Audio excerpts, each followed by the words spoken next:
Why am I just chatting? I should be there.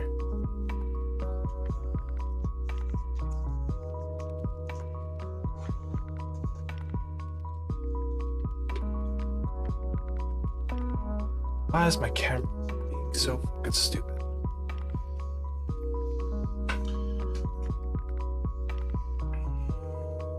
I remember playing against you like 8 or 10 months ago. Those are your kids playing Magic, right? They sure are.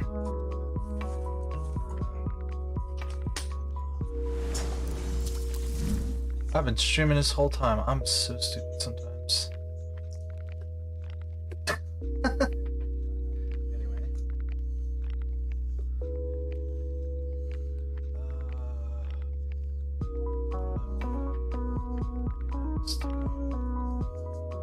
Something particular I had in mind. What was it? I don't even write it. So how's everyone doing today? Is everyone okay with me streaming and recording for YouTube? Yeah. Wonderful. Cool.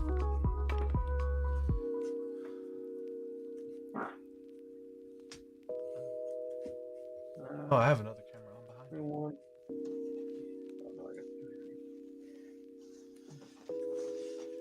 What are you playing tonight?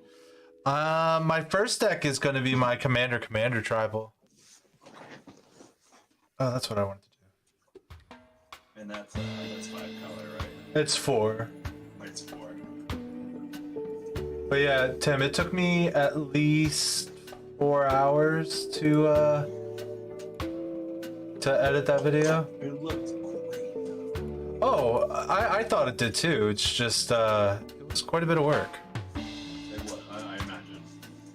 Do you think it'll get less over time? Like once you have a repository of cards? Once I have, it's really weird. Once I have a group of cards, like, because like what I have to do is I have to go on the Gatherer, find a card, save the image, put the image into a photo editor, and then once it's there, I have to resize it to a very specific size. Yeah. Which is actually honestly easy. Like, it doesn't take long, but like that hour-and-a-half game probably had 60 or 70 spells cast. You know, it should be easy to write a code to just do that, where you just drop the picture into the box and it does that for you. Especially since gatherers, all their pictures are the same size. You can write a code that's automatically does the cropping and stuff.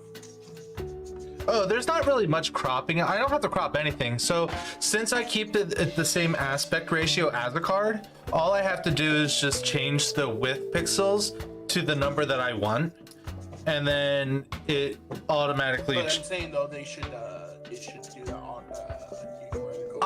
I also don't know how to write code, so. Oh, okay. The time that it would take me to figure out how to write code, I could have 3 videos at least done.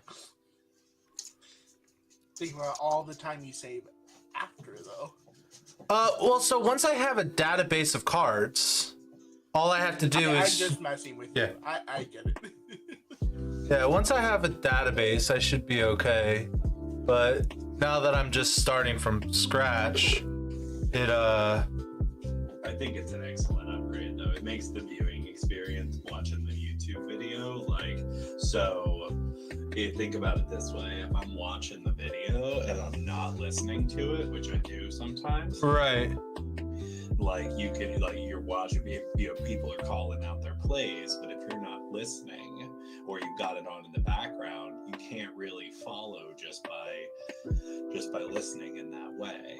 But if you're kind of watching out of the corner of your eye, you can see the big spell come up in the middle of the picture, so Right. you even know what's happening, even if you don't know what's happening. I think it makes it look a lot more watchable for me. It's also, because since we're playing on spell table, it's hard to see everybody's boards. and it's hard to see everybody's cards. And with all the alternative art and other stuff that in the game now, like even if you know, it's sometimes really, really hard. You know, if it's an alt art version of something, I have no idea what it is if I'm kind of just watching the video. So does that mean you want us to?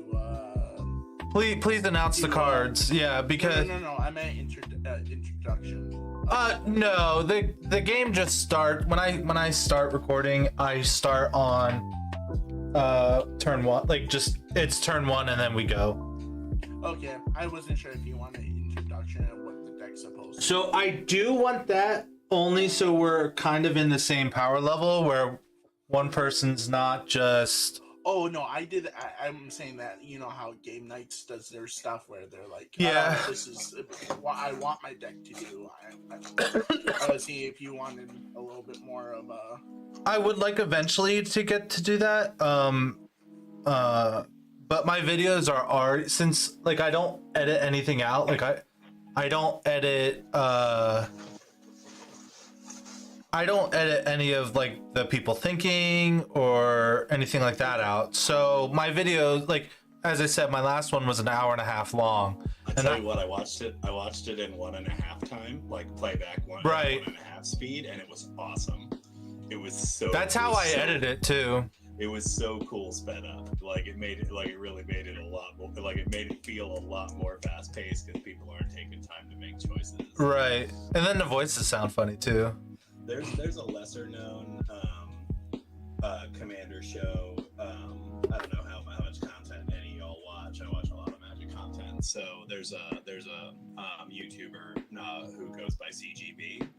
Oh yes, And- I watch him all the time. Yeah, I like his content a lot.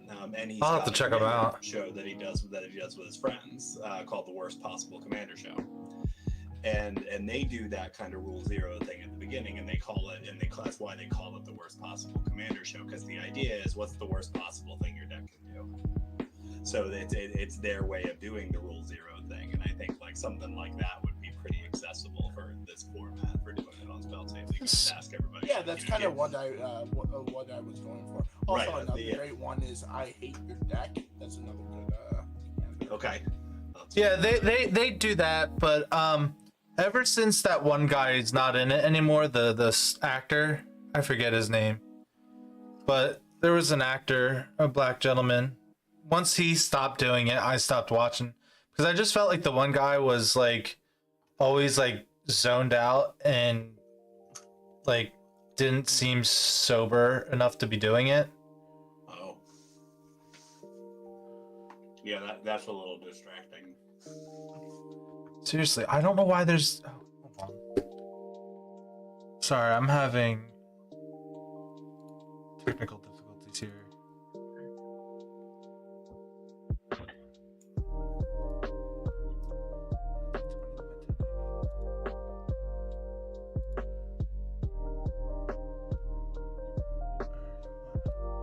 Oh my god.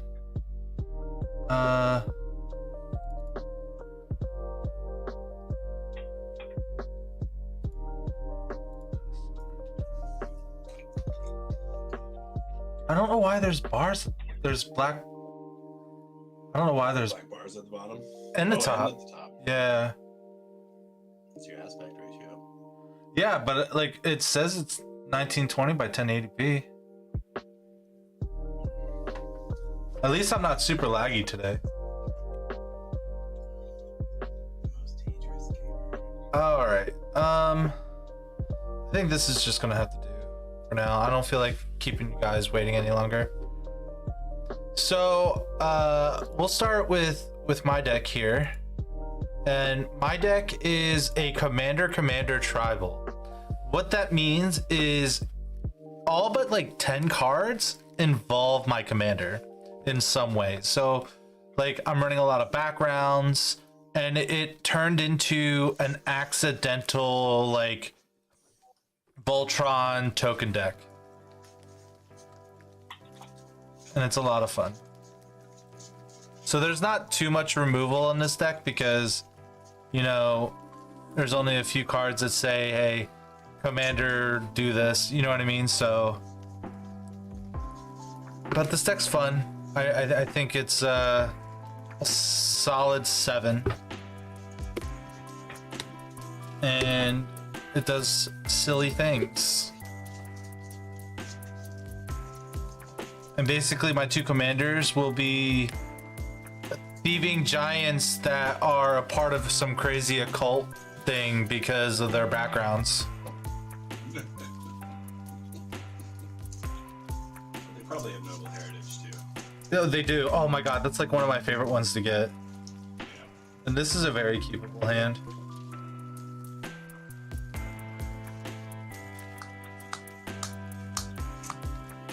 But you guys are more than welcome to check out my stream as we play. The only added benefit you get is you get to see a beard with a face that's more beard than face. And by the way, you can just keep mulling until you have 7, a keepable 7.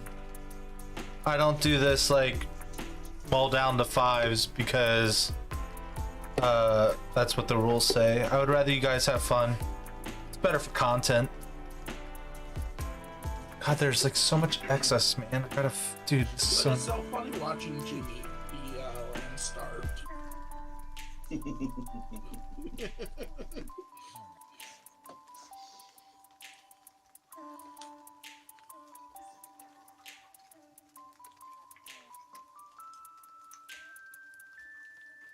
That's so I weird. can't believe Ash and Rose quit game nights. Oh, did she really? Yep, she went to voice acting. Well, I mean, I think that's what she wanted to do beforehand anyway. Oh yeah, for sure. I'm good. Seriously, no lands again. So here, to be faster, why don't you just pick up the next 7 and see if that's a keepable, and then just put the other 7 aside, and then just shuffle them in after.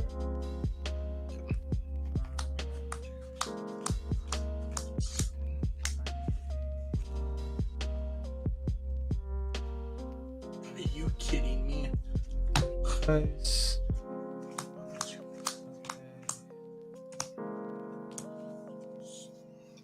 Alright, Alright. that's good. That's fine. Which one? I have 2 of the same webcam. Okay, this is the right one.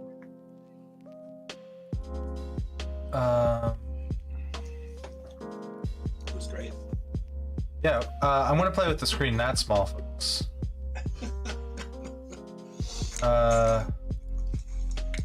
Custom. Are you sure you don't want me to throw 1 card back? Nope. Nope.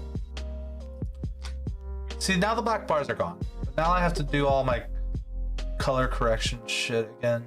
Ugh, so annoying. Transform. Horizontal. Transform.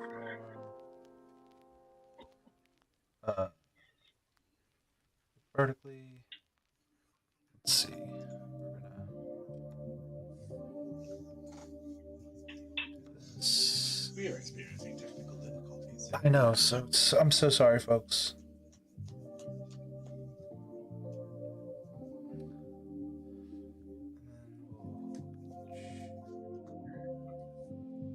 That looks good. That there. And then all I gotta do is add filters so I don't look like a noob. It's audio,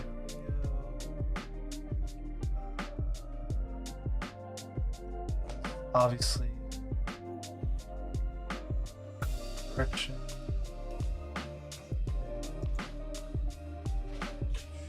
Saturation. Do you at least overlay some mellow music in with your video or no? Hell yeah, I do.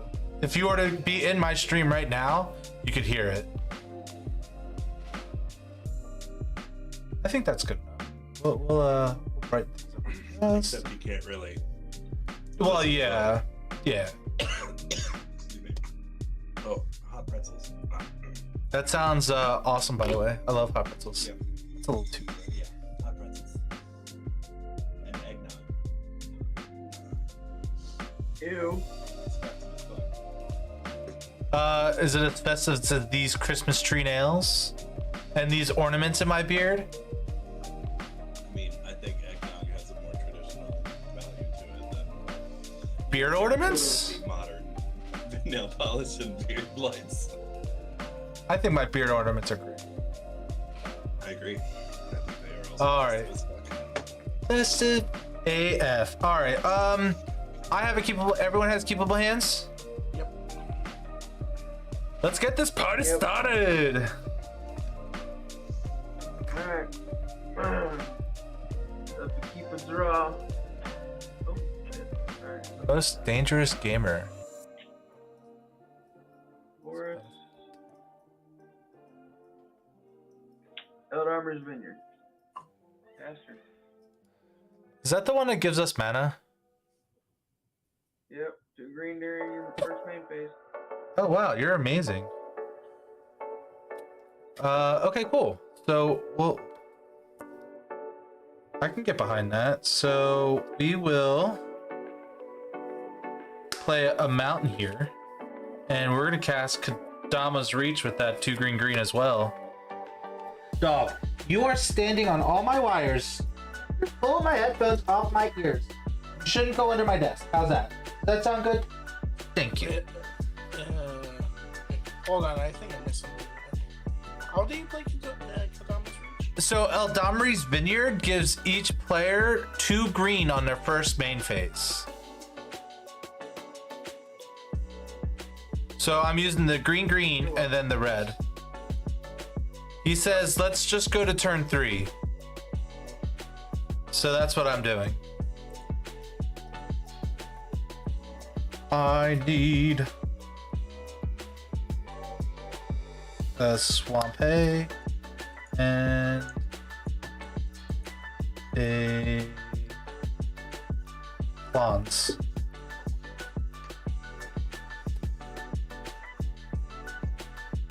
Wait, Let's so look at my for your first main phase.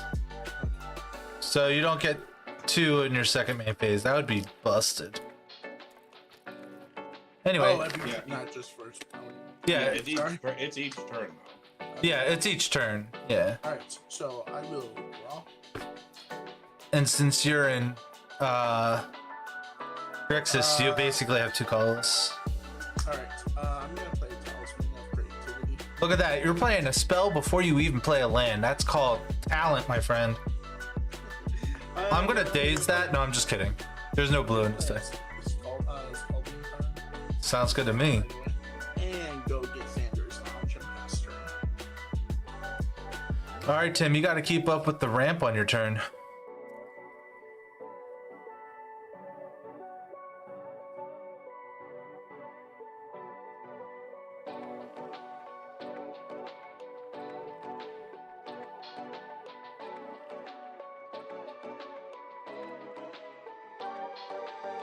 You're muted, sir.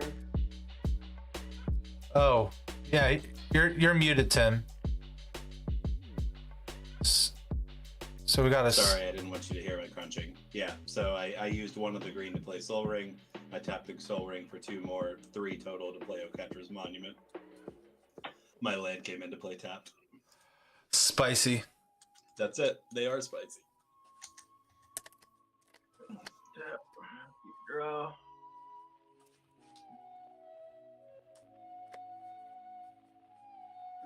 Schwamp. Oh, I had to remove some channel points because I was getting copyright claims for the blurps that I have for like the Imperial March because apparently Star Wars was watching my videos. And they were like, no, not today. Yeah, they just have people like scouring the internet to make sure people are profiting off of their video property.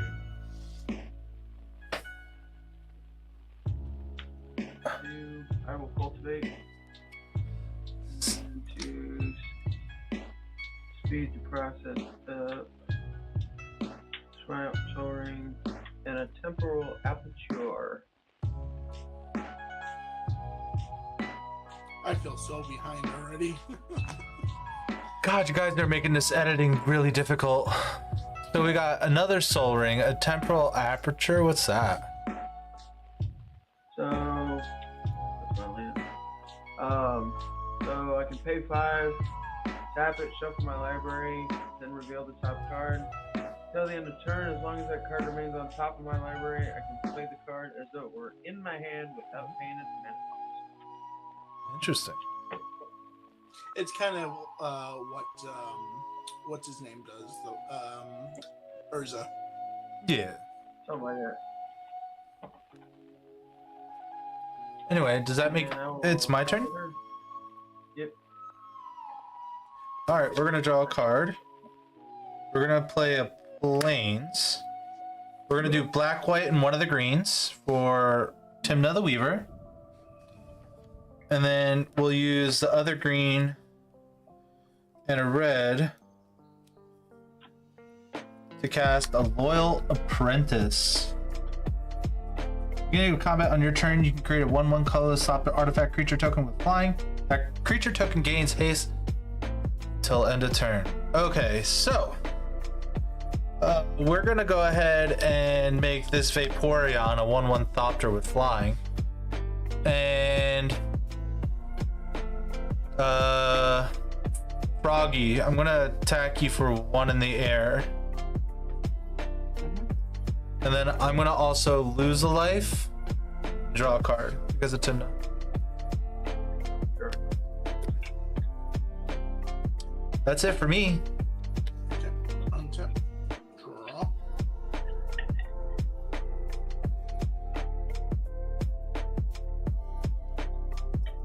Alright. Black, red, into for Kadar the Doom Scourge. When he enters the battlefield until my next turn, creatures your opponent's control attack each turn if able, and attack a player other than me if able. Whenever an attacking creature dies, each opponent loses a life. I gain a life. And then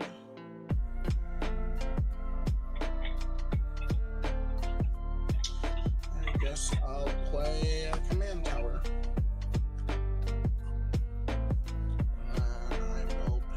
Turn.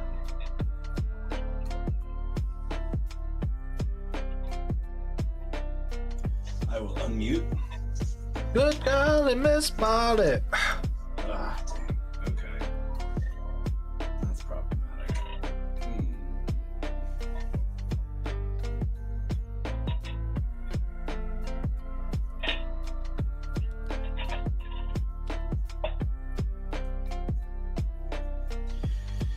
I'm going to play Mutavault as my land for turn.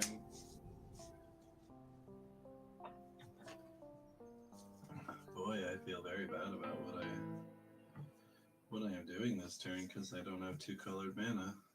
Feels like such a waste. Okay. Gonna use one of the green that I have and the black to play Dark Confidant. Yay, Bob. Trigger Oketra's Monument. The warrior's not actually a core, but I don't think that's going to be relevant. And I think then that's actually it. Pass.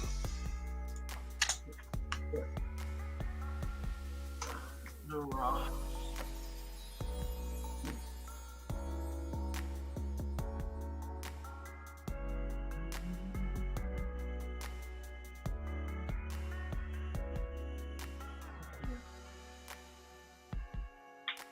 Ball coffers. Oh my.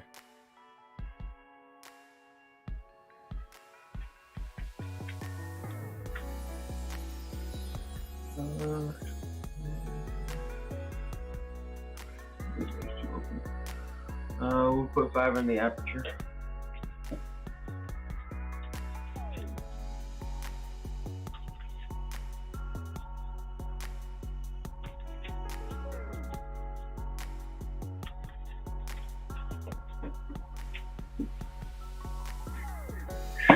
Top card is an Oblivion Sower.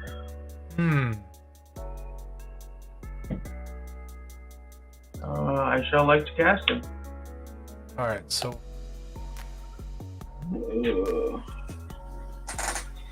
let's see. Apocalypse will be 1-2. Ice will be 2 or 3-4, and Tim will be 5 and 6. There's a 3, so Ice.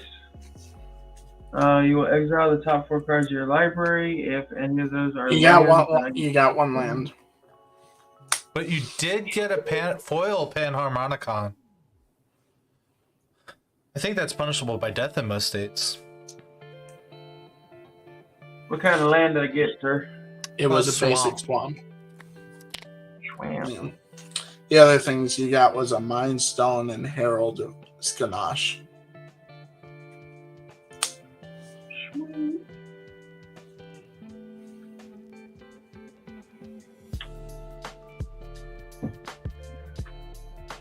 Cool. With that, I will pass her. Cool. Cool. Remember, I have to zombie. attack with creatures, yep.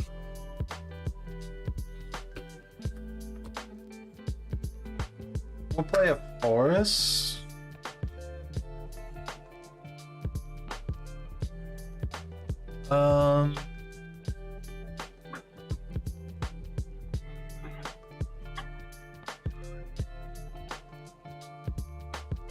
We'll use that, the 2 green, and 4 for Thunderfoot Baloth. So all my creatures will get +2/+2 and trample. Sweet.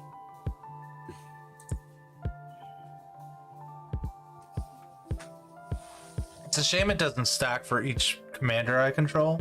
Pretty cool. So we're gonna go to combat, and now we're gonna have a flying Magikarp. So all my creatures have to attack.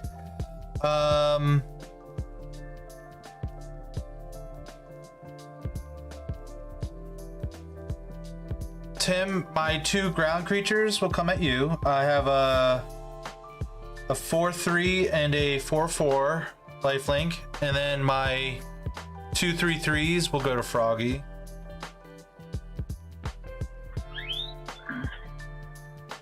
No blocks from me. Okay. I'll gain 4. Do they fly? Mine do, yes. Not all the creatures, though. The ones that are attacking you do. Sure. And then I will lose 2 life and draw 2 cards. Yep, I took an 8, right? Correct. Yep.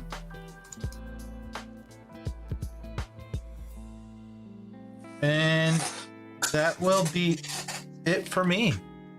Okay. Untap. Draw. This game's silly. When you go to turn 3 on turn 1, things escalate rather. Ancient Tomb. That's a good land. Isn't that right, Bob? Ancient Tomb. It's a good land. Oh, I don't have some. Yeah, our dude over here can cast his 6 casting cost commander right now. I mean, that seems pretty good. He doesn't have enough colors, does he? Yeah, you got a rock, right? Yep. Oh yeah. Got a rock, a command tower, and a tri-land. That's the 3 colors. Oh, that would be up to him. I think that would be a pretty solid move to play. In my humble opinion, of course. I don't know what your commander does, but I assumed it was alright, demon so I'm things. gonna pay 2. I'm gonna pay 2 life to cast my Soul Ring. Good gracious. Alright. Am I the only one without a soul ring? Yes. Alright, guys. Yeah, don't worry about it. Forget about it. Forget about You it. also have So both what's of your. the- You both have both of your commanders, and I like, only have one the- commander out right now. Oh, you only. Have So what's the biggest creature out right now? My Thunderfoot. No, Oblivion Sower. So Oblivion Sower is a 5/8, and I have a 7/7. 5. Okay.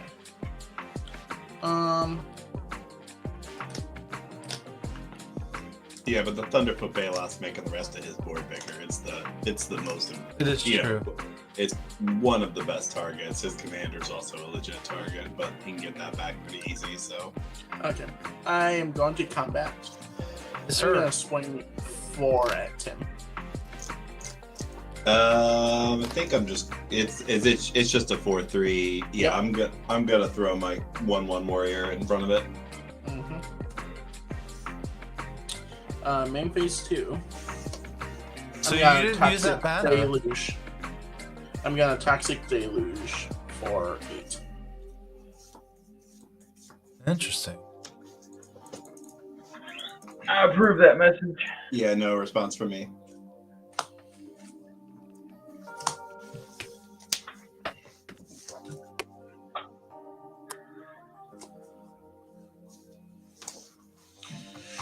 And then I will pass turn.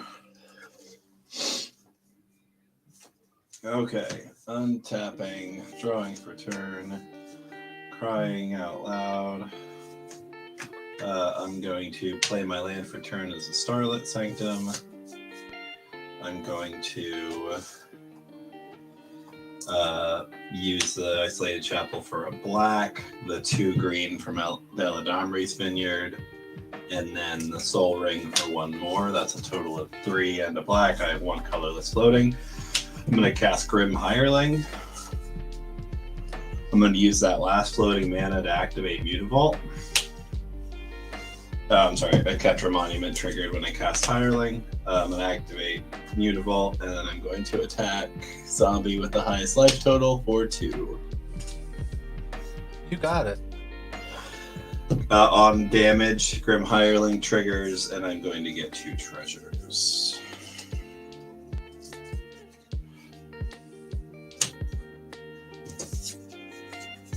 I think I just pass after that.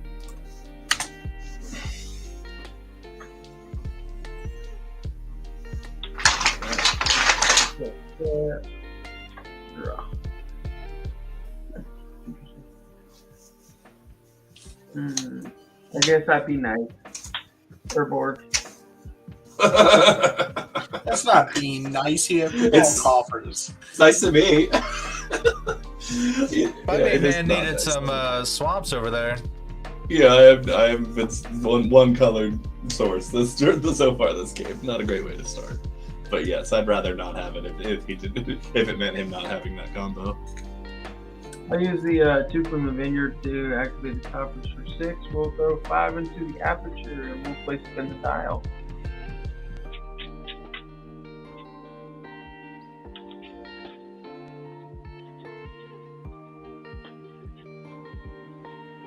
It truly is a dangerous game.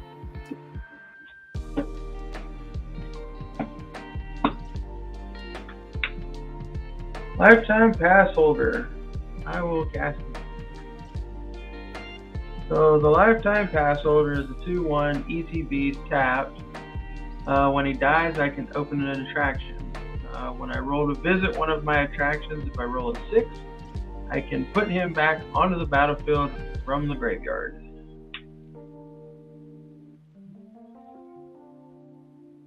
I have not seen any of these like attraction cards. Let's see with the 1 left. I know, I kind of love it.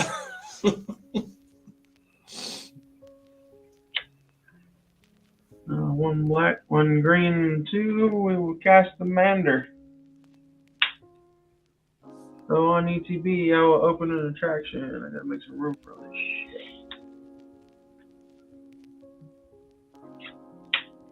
It is the Kitty Coaster. Pips illuminated is 2, 3, and 6. If I visit it, then my creatures get +1/+0 until the end of turn. I will pay another 4. And I will cast a Varial Doll. 3/3, I can make a base power or toughness 1 until the end of turn. And after that, I will yield my turn. Okay, how many cards does everyone have in hand? I got 3. I got 3. And by all means, if you want a Wheel of Fortune, Also go 3. for it. God, you guys are useless. Oh, no, just a will. Am I the only one here with a full grip of cards here? Yep. Oh, there he is. This is Froggy, so gonna how be do you- fun. Can you explain how do you visit attractions? How does that work? All right, so after I draw my card at the very beginning of my main phase, before I do anything else, I roll a d6. When I roll it, whatever number that is, if it corresponds to one of the pips that's lit up, then I get to visit that attraction and do what it says. There are cards that are in the deck that, if played, if they deal damage, then I get to roll to visit the attraction. Okay. So was when you got Kitty Coaster, was that random or you picked it? No, it's random. So what I do is, this is the attraction library. Gets shuffled before the game, and then it just pull one off the top. I see. Yeah, they are artifacts, so they can be destroyed. I can sacrifice them if I have to. Oh, okay. So it doesn't go on. All right. I'm gonna use the 2 green to cast my 1 commander, and that's all I can do this turn. One more question. If you have more than one attraction and you roll for your attraction and you can hit more than one. Yes. So if you roll, like, if you had another attraction and 3 was also lit up and you rolled a 3, you'd hit both. I would get to visit each one of them. So with the attractions, the number 6 is always going to be lit. Okay. The number 1 is never lit. Okay. Thanks. Mm-hmm. All right, my turn. That toxic deluge hurt my feelings. Yeah, it really sent you back. I'll play Swamp. All right. Do it. All right. Bellicor is coming out. I will draw and lose 1 life.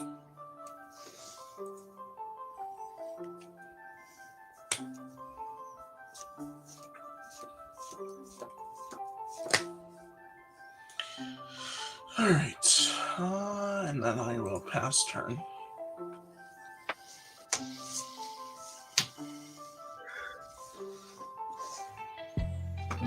I should keep track of how many times I've cast my commanders because it's actually relevant. Alright, I'm untapping, drawing for turn. Looking around the board, we've got Lottie over there. It's a 3/3. I have a 2/2.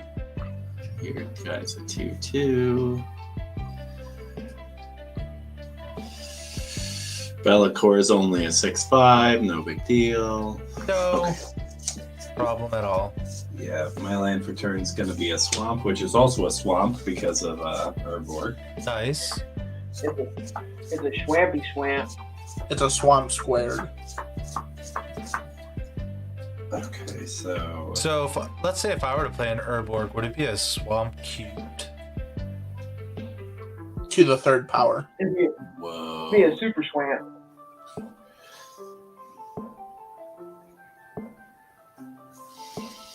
It'd be like the swampiest of all swamp ass.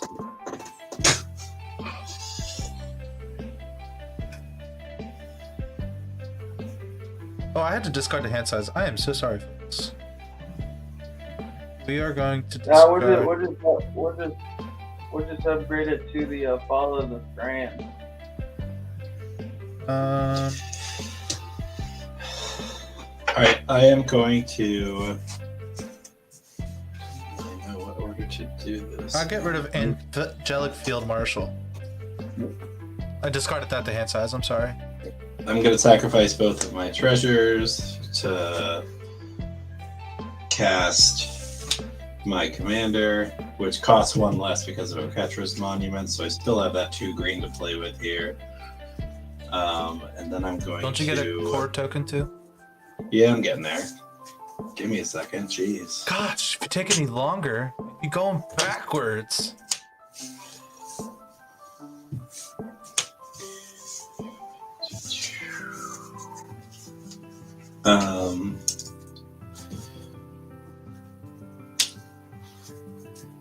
Hey, puppy.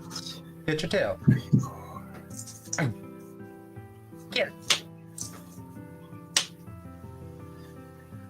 And then I'm going to use the 2 green, 2 from Soul Ring, and a white, and the cost reduction to play Micaeus the Lunarch for 5.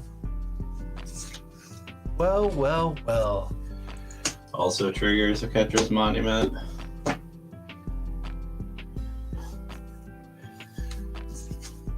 After my turn, okay, puppy? I promise. I'm going to tap a colorless and activate Mutavault. And then I'm going to move to combat. Yes, sir. At the beginning of combat, I do a full party. So Nolly is going to put a +1/+1 counter on all my creatures. After my turn.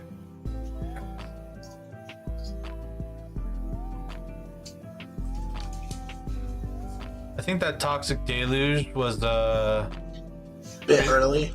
I'm sure we will see other board wipes. Moving to combat, I am going to. I only actually have 3 creatures that can attack. I'm going to attack Zombie with the Mutavault. It's a 2/2. And it is a 3/3 now. It's a 3/3. It got a +1/+1 counter. It is a 3/3 now. And then I think that is the only good attack I have, actually. Wow. That was rude. So I'm going to play this and give my commander +2/+2 and indestructible, and I'll block it. Yep. Combat tricks, baby. That's it for me, Pass.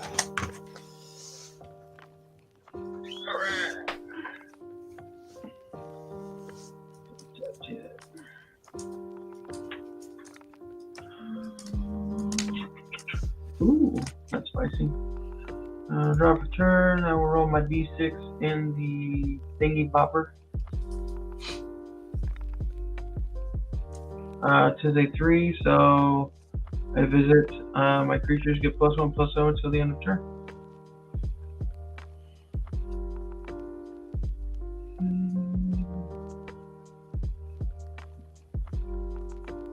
Play a verdant catacomb swamp.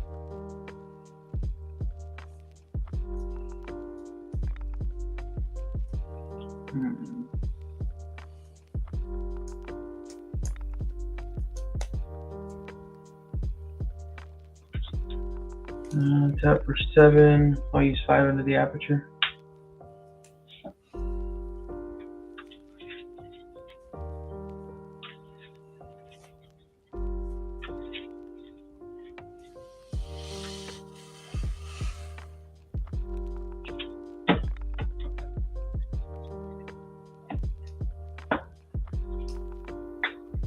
There's a swamp.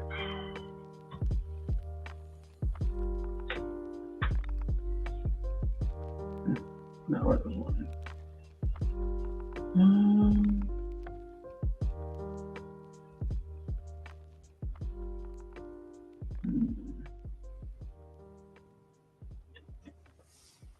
I'm gonna pop the catacombs.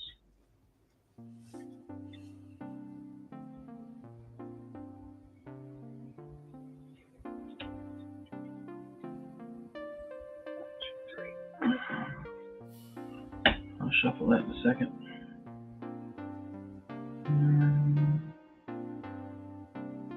You still have 2.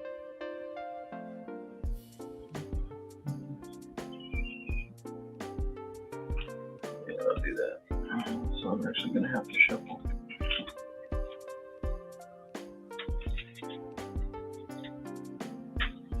I know. It's a Magic the Gathering Christmas sweater. It's great.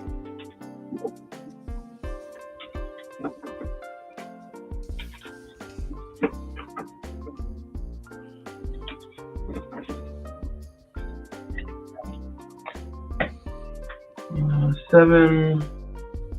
I'm going to cast an Eldritch Pact. Target player draws X cards with X life points. Number of cards in their graveyard, which for me will be 3. You don't want to have me draw 4 cards and lose 4 life? Nope. This up. No, that was disappointing.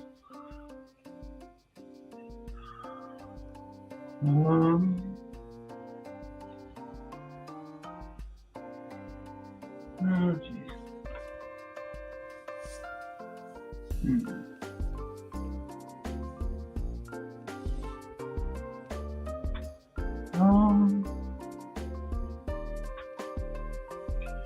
I will go to combat. Apocalypse, I'm going to swing my commander at you. When my commander is declared as an attacker, it will trigger the attraction to open,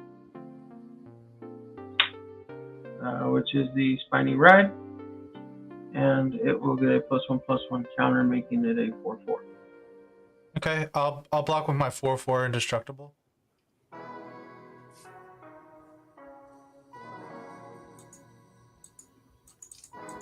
You have an indestructible. I thought you had just a 7/7.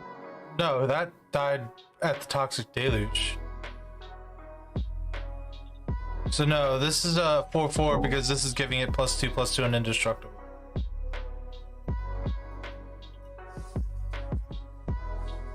What's the other card? Bastion Protector. Oh, badass.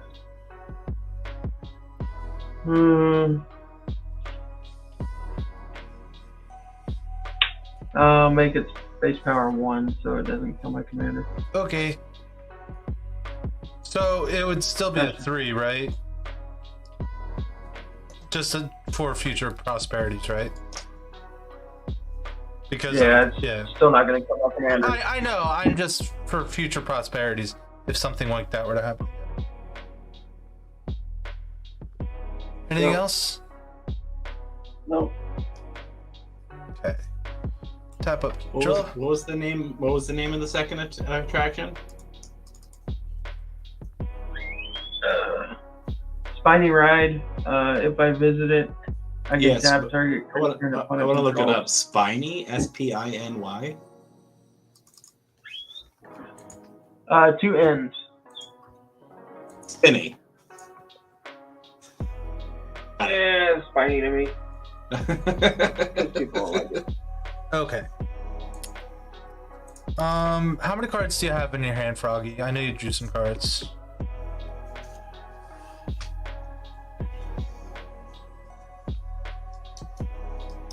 Five. 5? Cool. Alright, we're gonna play a Temple Garden untapped. We'll take 2. We'll use the 2 green and this red here to cast Jessica's Will. Actually, I won't play this yet. I lied, because I forgot I can play lands off of this. So I'll do both since I control my commander. So I'll get 5 red mana, which will be this here. And I exile the top 3 cards. And I can play them until end of turn.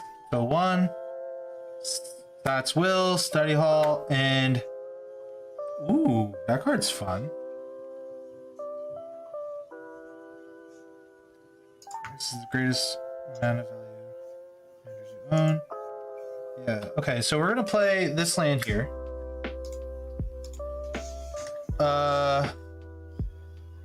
We'll use 5.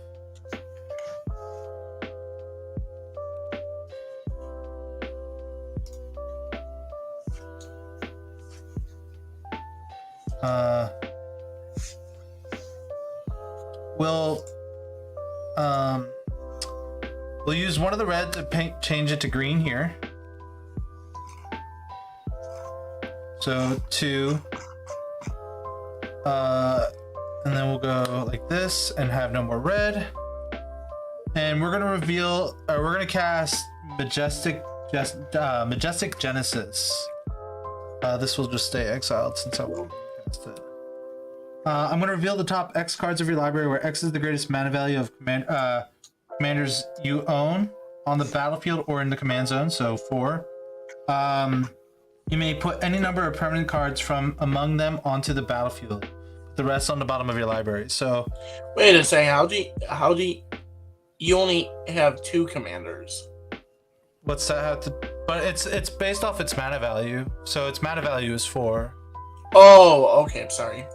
I misinterpreted what you said. No, I'm you're sorry. good. So 1, 2, 3, and 4. They're all permanents. Get out of town. Yeah. Which is clinic. I mean, this won't do much because I'm still gonna cast it or put it into play. So I got a Witch's Clinic, a Felwar Stone, a Veteran Soldier, and a Stomp Squall Hydra.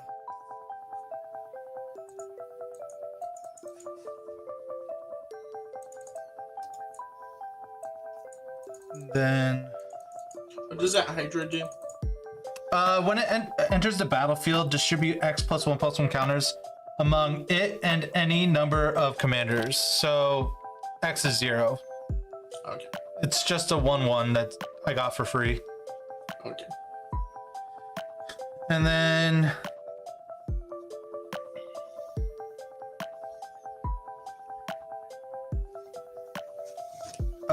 we'll do 1, 2, 3. We're gonna play another background. Agent of the Iron Throne. Commander creatures you own have when an artifact or a creature you control is put into a graveyard from the battlefield, each opponent loses 1 life. This one here also says commander creatures you own have when this creature attacks a player, if no opponent has more life than that player, for each opponent create a 1/1 soldier creature token that's tapped and attacking that player.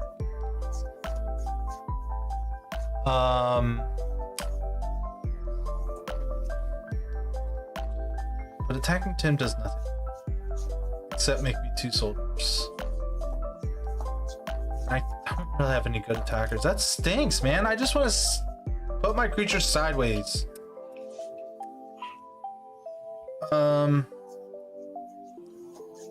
Sadly, I think I just have to end my turn. Yep. Untap. Draw. Play Dragon Skull Summit. I'll take 1 life. Play Abaddon of the Spoiler.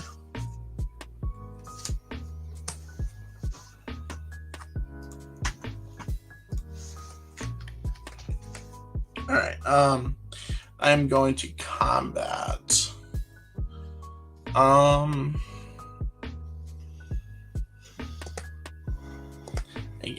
You have any flyers over there, zombie? I don't. Alright. Bellicor's gonna come say hi for 6. Alright. Guess I'm taking it. Alright. Then I'm going to main phase 2.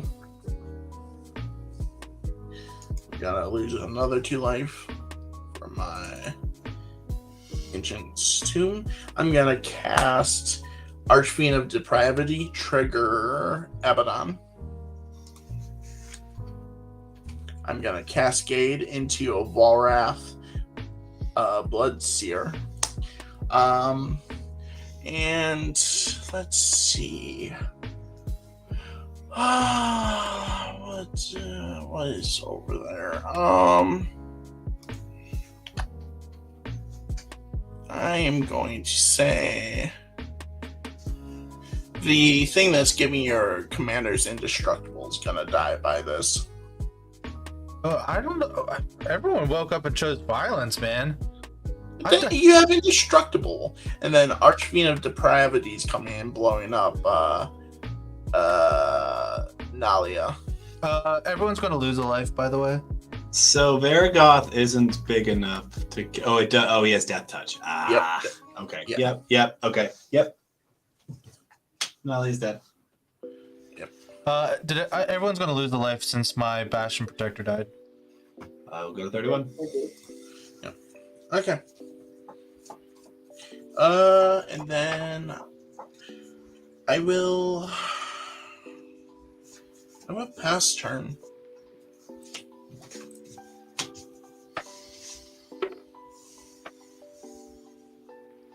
Nice. All right, draw my card for turn.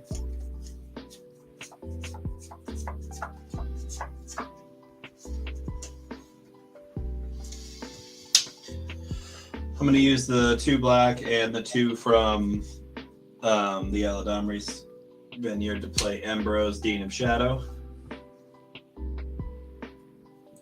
He's a 4/4 human warlock. You can tap him to put a +1/+1 counter on a creature. Then he deals 2 damage to that creature. He also has, when a creature I control with a +1/+1 counter dies, I draw a card. Mm-hmm.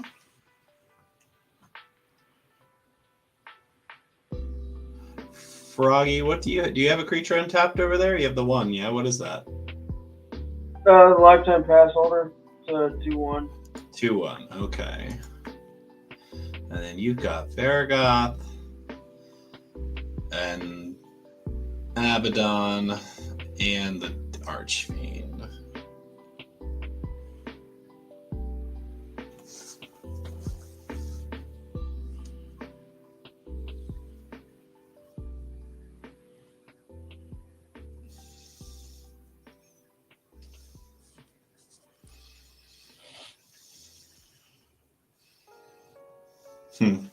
Okay, I am going to move to combat. All right, Zombie, you've got Tana out, and what else? Oh, The 1/1 Hydra, that's it. Okay. And Tana's currently a 2/2. Correct. Archfiend's gonna kill most of my creatures anyway, so I need to make some attacks here. Oh, that's the one that you can only have 2 creatures. Yeah, yep.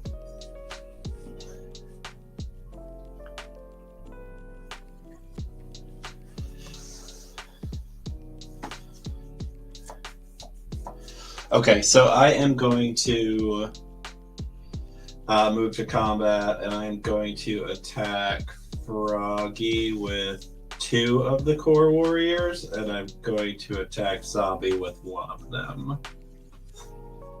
Get those treasure tokens. Trying. I'll block with a 1/1. And then everyone's going to lose another life. Alright, I gotta take the dog out. I'll be right back. So Froggy, no blocks from you.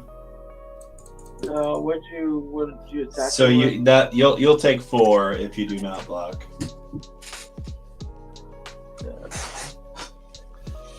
And since I only got through to 1 person, I'm gonna trigger Grim Hireling once and get 2 treasures.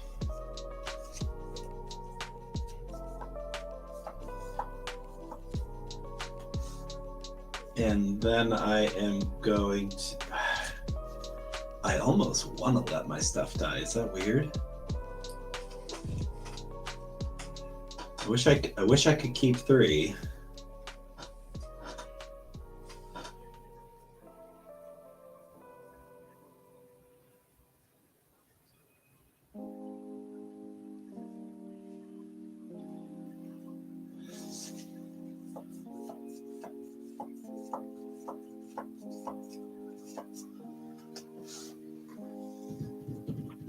Okay, I'm going to tap Mikaeus, remove a +1/+1 counter on it, put a +1/+1 counter on all my other creatures. I'm not going to bother ticking the warriors up because they're about to die. So then I'm going to move to my end step. Archfiend of Depravity is going to trigger. I'm going to keep 2 creatures. I'm going to keep Ambrose and the Grim Hireling, so I'm going to have 4 creatures die, and I'm going to draw 4 cards.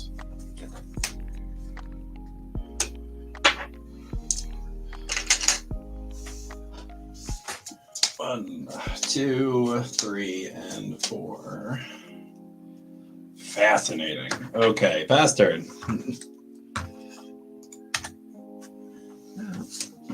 Well, one thing for certain is that this game's gonna be pretty fun to watch, I guess, in video form.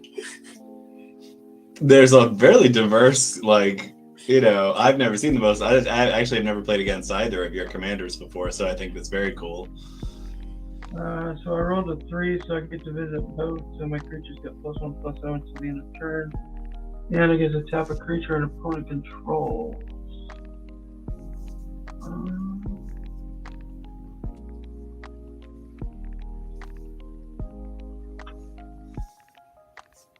Apocalypse just has the one creature? He does. Yeah, his commander is the only thing he's got left out right now. Tana the Bloodsower. Am I dead? No, he's just he gets to tap a creature down for his one attraction. Yeah, I'm gonna tap your commander. Does it stay tapped? No, it's so you wanna just tap him it for down? this for his turn. Dang, everyone woke up and chose violence today. Yeah, I mean it's the best move for him. Like, you only have one blocker, so if he taps you down, he can get damage, and no, it doesn't really work against anybody else.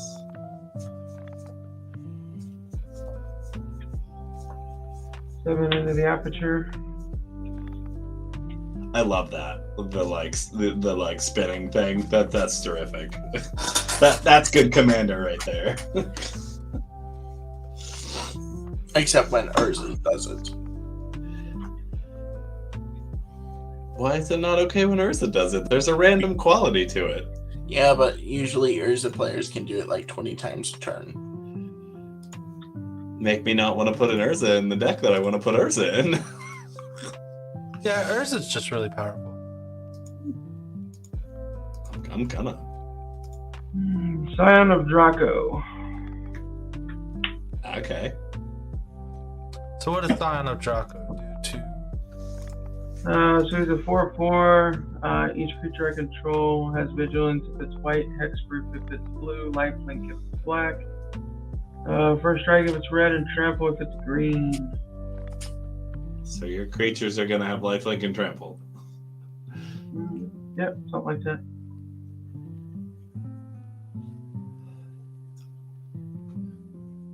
And the most dangerous gamer has Death Touch. Red turn. Yeah, I'm still have 2 floating.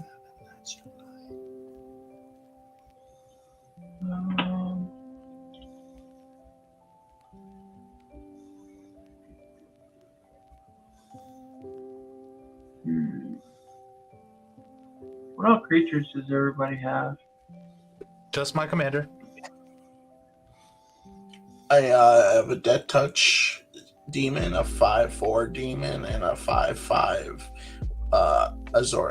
Azostrous warrior with trample. I have a 5/4 Grim Hireling and a 5/5 Ambrose Dean of Shadow.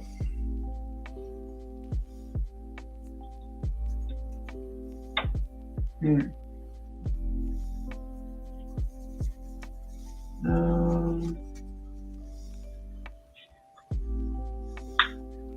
gonna pay 1 with the 2 floating.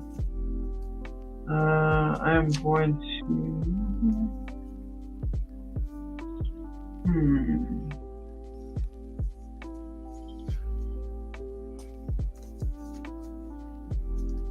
What am I gonna do?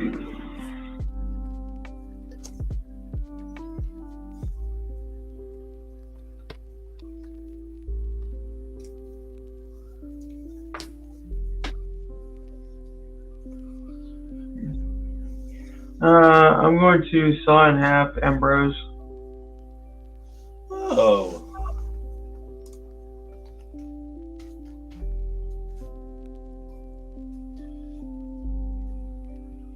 So it destroys him.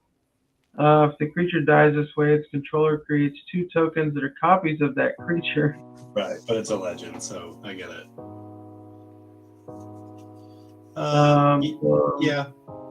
Yeah. Okay. And I'm gonna when Ambrose dies, I'm gonna draw a card. Yeah, and then you create a copy. Well, the 2 copies, you get to pick one to live. Oh, I guess that's true. Okay. The base power is half the creature's power, and base toughness is half the creature's toughness rounded up each time.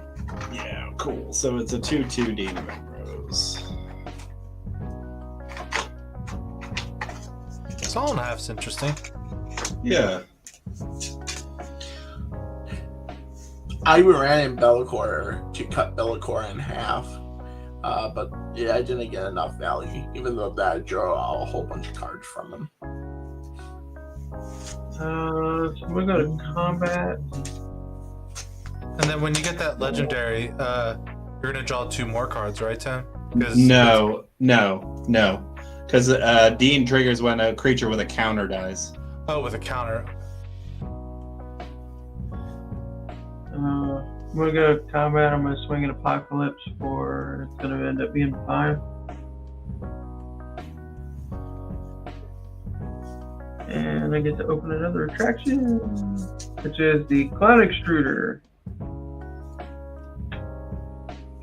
3 and 6 is eliminated. If I visit it, I create a 1/1 clown robot artifact creature token.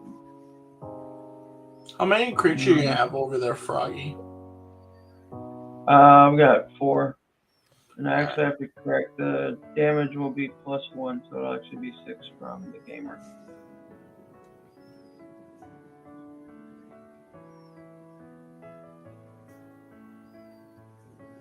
Ooh, okay, nice.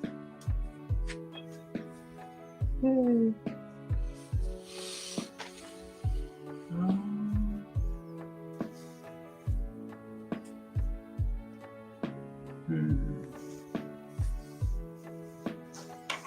Oh, Pastor. Alright, you have to sack down to 2 creatures. Huh? For what? That demon. Yeah, Archfiend of Depravity over on Ice's board. At the beginning of each opponent's end step, that player chooses up to 2 creatures they control and then sacrifices the rest. Sure. I'll get rid of the pass holder and body.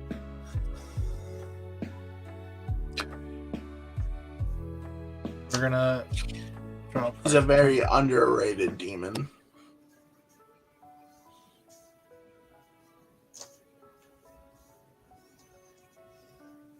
We're gonna play good old-fashioned Temple Garden this time. And actually mean it.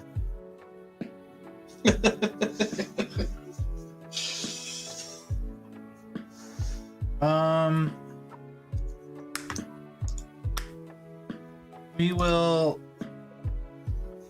use one of the green to make it a white,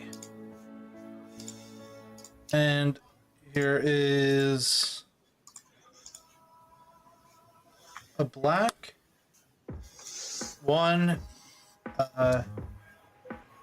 So I need one more after this. And we're gonna cast my commander, and it's gonna enter with. I'm gonna scry X, where X is the number of times it's been cast from the command zone in this game. So I'm gonna scry 2.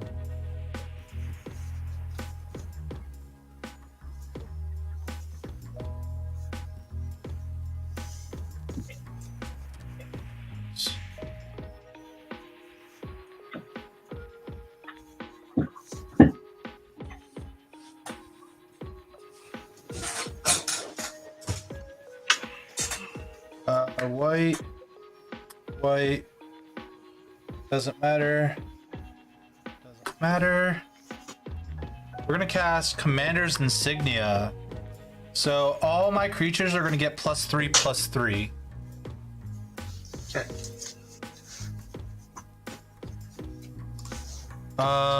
We're gonna go to combat.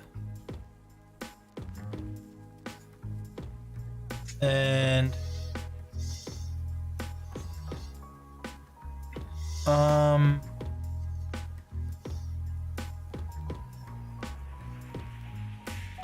we'll send my 5/5 commander at you, Froggy. Wait. Oh, Tim has the most life.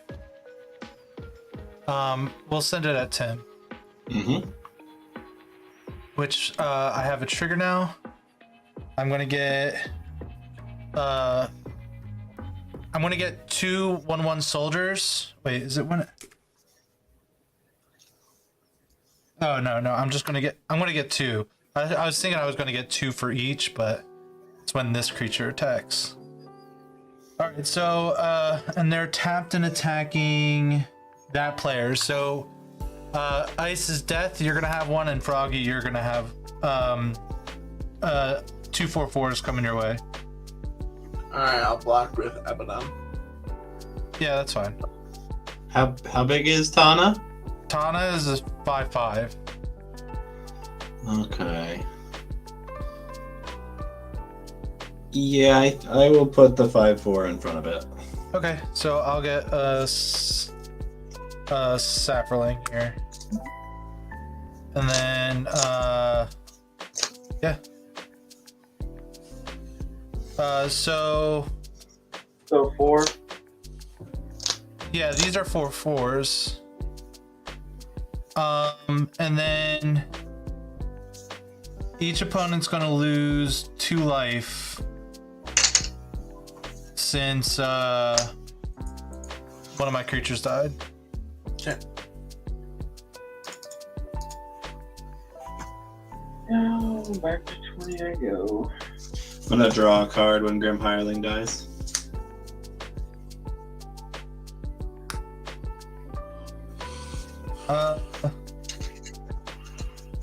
I will end my turn here, and then I'll sacrifice these 2, and everyone's gonna lose 2 more life.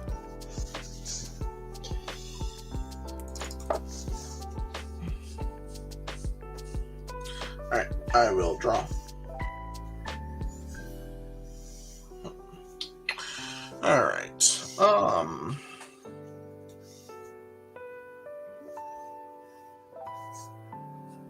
Why can't I gain life with this thing too?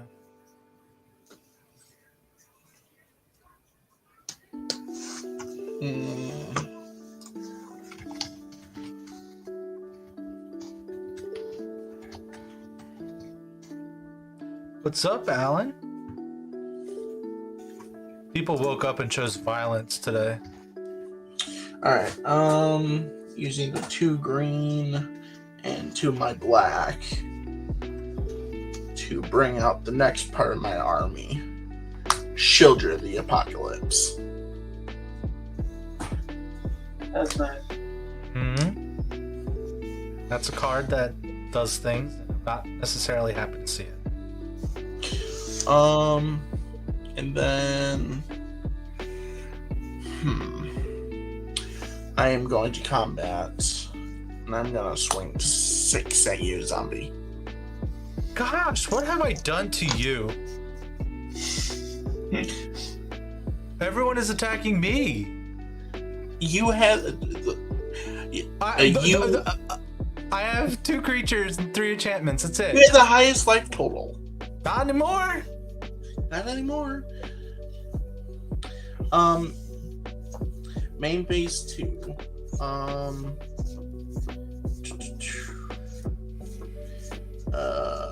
2, 3, 4. I'm gonna play a Venom Crawler, trigger Cascade. 1, 2, 3. Yikes. Terminate. I'm gonna terminate Timna the Weaver. All right. Everyone loses a life. Just one? Yep. 'Cause apparently I can't keep nice things. No. No, I don't think any of us can at this point. And then that 2 damage is gonna blow up your 2/2 over there, Tim. Yep. And I'm gonna gain 2 life. Never had a chance to live. Fake Ambrose. All right, and Never then I'll truly, put never a, truly lived. a 1/1 counter on Venom Crawler, and then pay 2 for Nightscape Familiar trigger. Wow, look at that blast from the past. Yeah, it is. Oh, it's each spell? I thought it was just the first. It's each spell.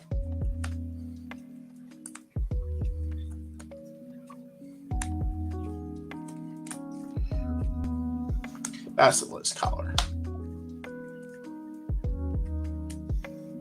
So we see I'm What? not the problem, right, guys? Yeah, what's causing you to cascade? Abaddon. I swear it was just the first. No.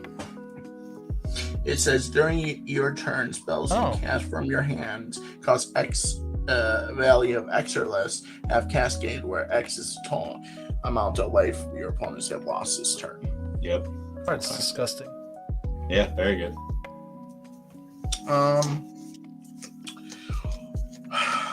And then I'm gonna pay 2 life to equip my Basilisk Collar to meet my Archfiend of Depravity. And then I'll pass turn. So what do we think is the worst thing on his board at this point? I mean, Shieldred really is going to kill Okay, everyone so very look, quickly. I can handle all his non-flyers. Okay.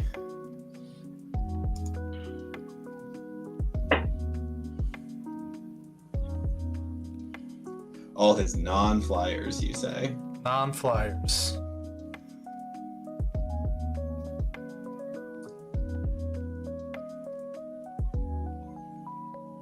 Okay. On Ice's end step, I'm going to use these 2 treasures and 1 to cast Anguished Unmaking on the Archfiend of Depravity. Yep. So that's exiled. He did his job. He sure did. Oh, good. I'll take 3 life for that. And then I'm going to untap and do very little, I think. Draw my card for turn. That's something. I have drawn 3 lands this whole game. No, 4 with Mutable. Okay. So 1, 2, 3, 4, 5, 6, 7. White spells cost 1 less. White creature spells cost 1 less.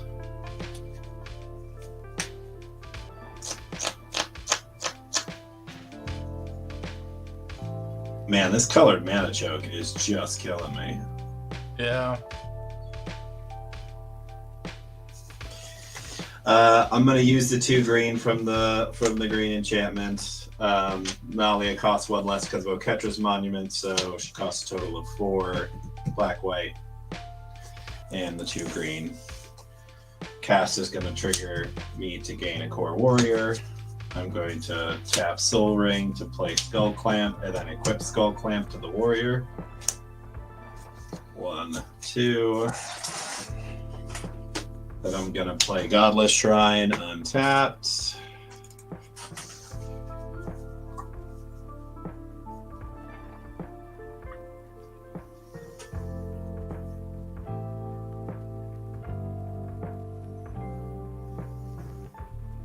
Do you lose your 2 from Shieldred?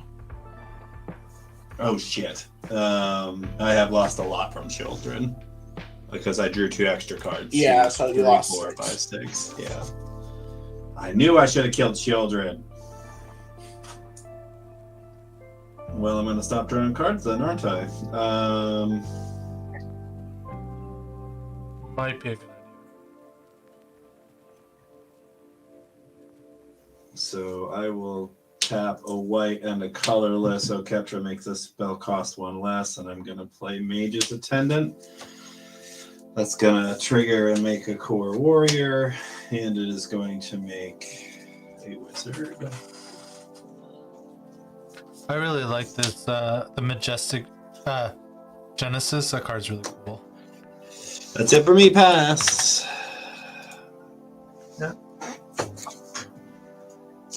Hey, this game's been super fair. Oh, everyone had 2 mana extra mana every turn since turn 1. That seems fair. Well, definitively it is because everyone had it. Fair. I guess that's fair. Yeah.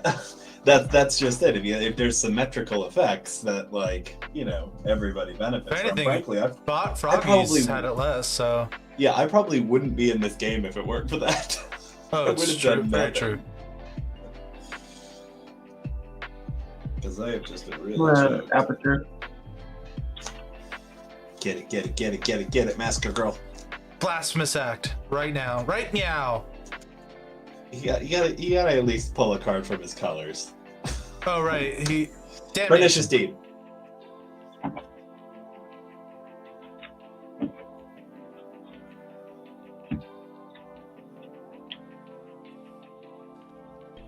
Ancient Bronze Dragon.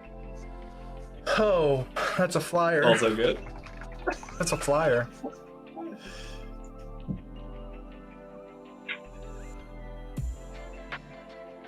Oh, cool.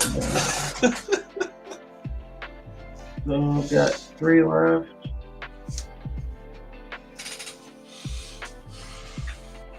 I'm gonna eradicate Shieldred.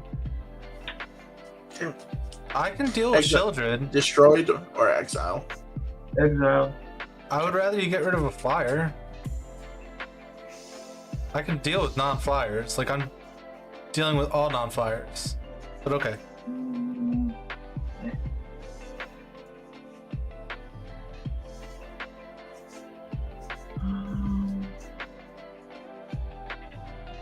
Oh shit, I gotta roll. Gotta roll. Come on, I think. Let's do that. A 4. Nothing there, nothing there. Nothing there. That was a waste of roll. Maze of Shadows is land for turn.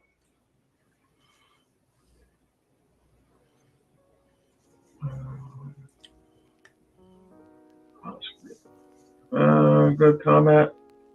I'm gonna swing at ice. For how much?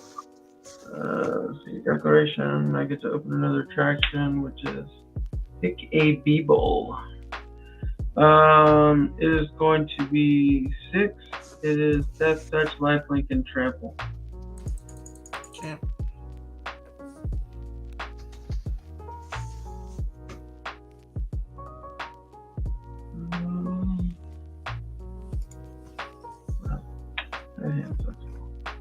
Is haste? Huh? Add haste? My commander's been out for a while. Yeah, he left his commander and his Draco alive. Okay. So it's a 6/6 Death Touch Lifelink Flyer, or Death Touch Lifelink Trample, right? Yep. Yeah. I'll pass her. So he took it. Okay. Take that commander, damn it. Whew. There might be a different way to handle with all these flyers. Alright, we're gonna draw a card. There is a very different way to handle this.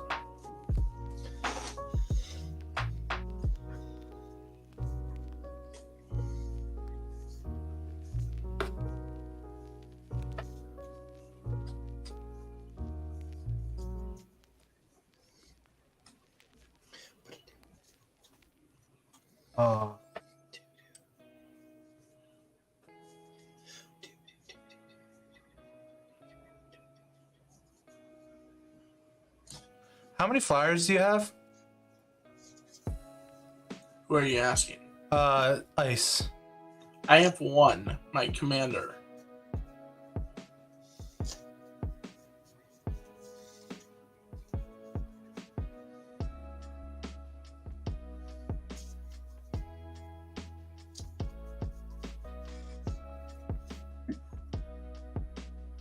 I'm just doing math here real quick.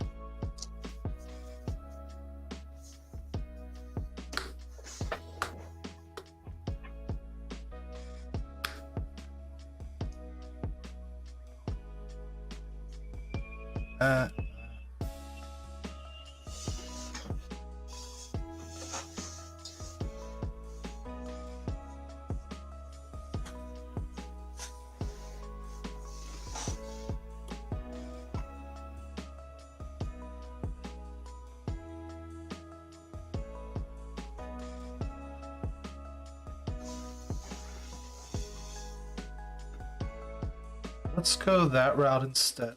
All right. So we're gonna sacrifice the command beacon to put this commander into my hand. Mm-hmm.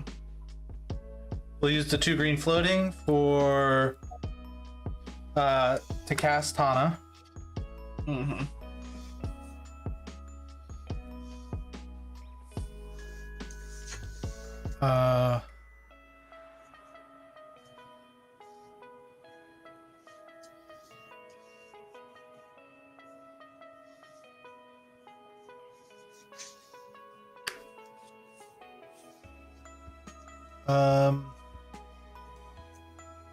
Let's see, do I want to do it differently? The scrying doesn't matter right now, I don't think. Alright,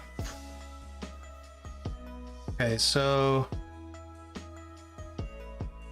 oh wait. Okay, so I'm gonna filter one of the colors that aren't red into this, so I'm gonna have 2 red, 2 colorless for Bloodsworn Steward, which gives all commander creatures +2/+2 in haste. And I'm gonna cast Cultist of Absolute, which will give my commander +3/+3 flying Death Touch, ward, pay 3 life. And then at the beginning of my upkeep, I have to sacrifice a creature. And then we're gonna go to combat. And we're gonna swing a 3 or 2, 3, 4, 5, 6, 7, 8, 9, 10. A Den 10 Death Touch flyer with trample. I'm guessing at me. Yeah, it wouldn't kill you, but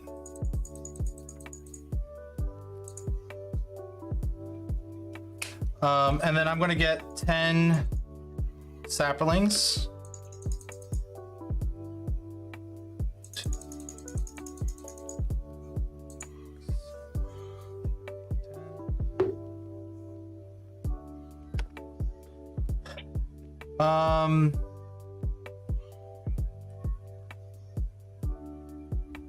And then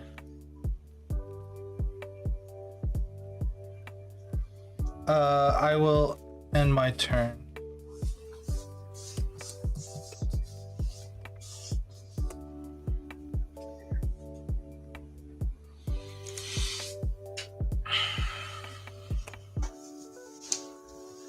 Ooh.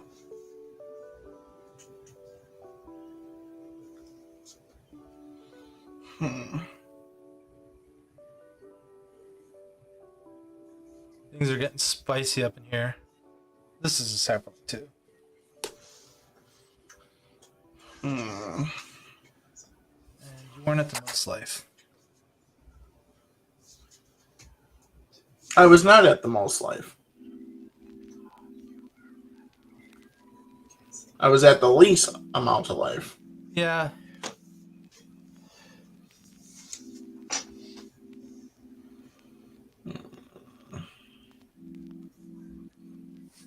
Alright, use the 2 green to equip Bellicor.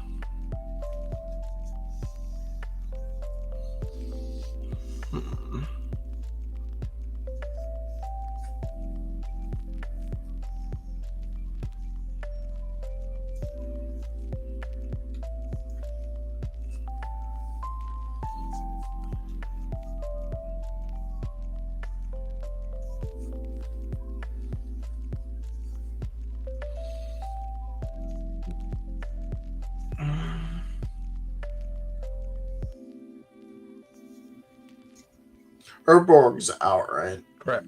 Yeah. Okay. I am going to combat. I will swing Bellacore at Froggy and Volrath at Zombie. Trigger. I'm going to boost.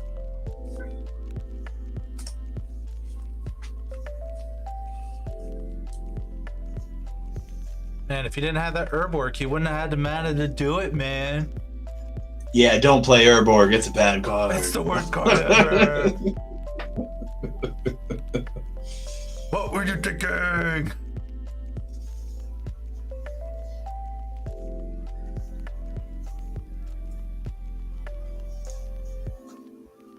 So what's he doing? He attacked with the creature with bows, so he is searching his library for a card and putting it on top of his library. And then he's attacking you with a 6/6 flying lifelink. Death touch. Is it a 6/6? I think it's a 6/6. 6/5.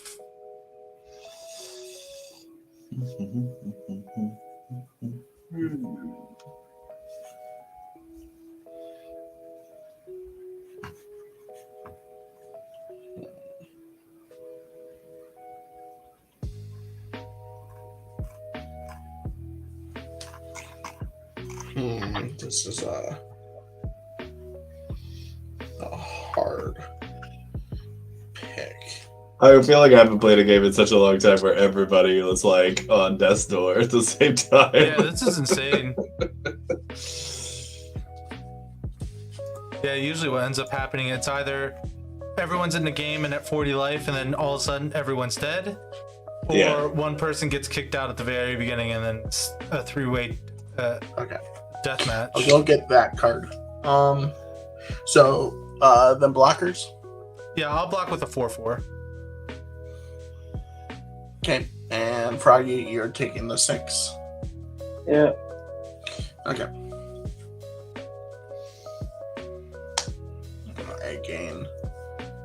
I gain 6.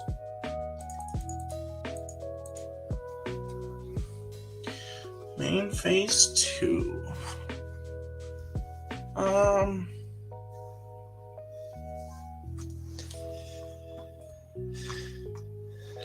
I'm going to cast 3, 4, 5.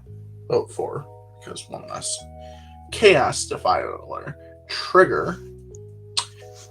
Reveal Damnation off the top of my deck.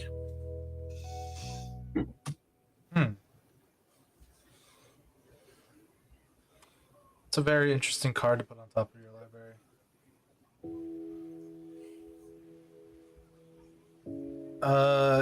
So everyone's going to lose 1, 2, 3, 4, 5, 6, 7, 8, 9, 10, 11, 12 life.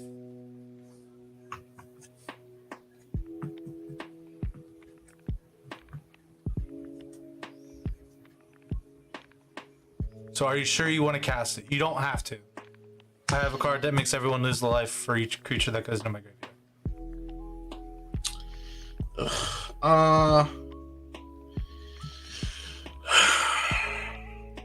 Alright. You know what? Yeah, fine, I'll just defile. I'm gonna kill your commander with You have to pay a with 3 life to target then. Sure. And then everyone will lose a life. You don't own your commander. What do you mean?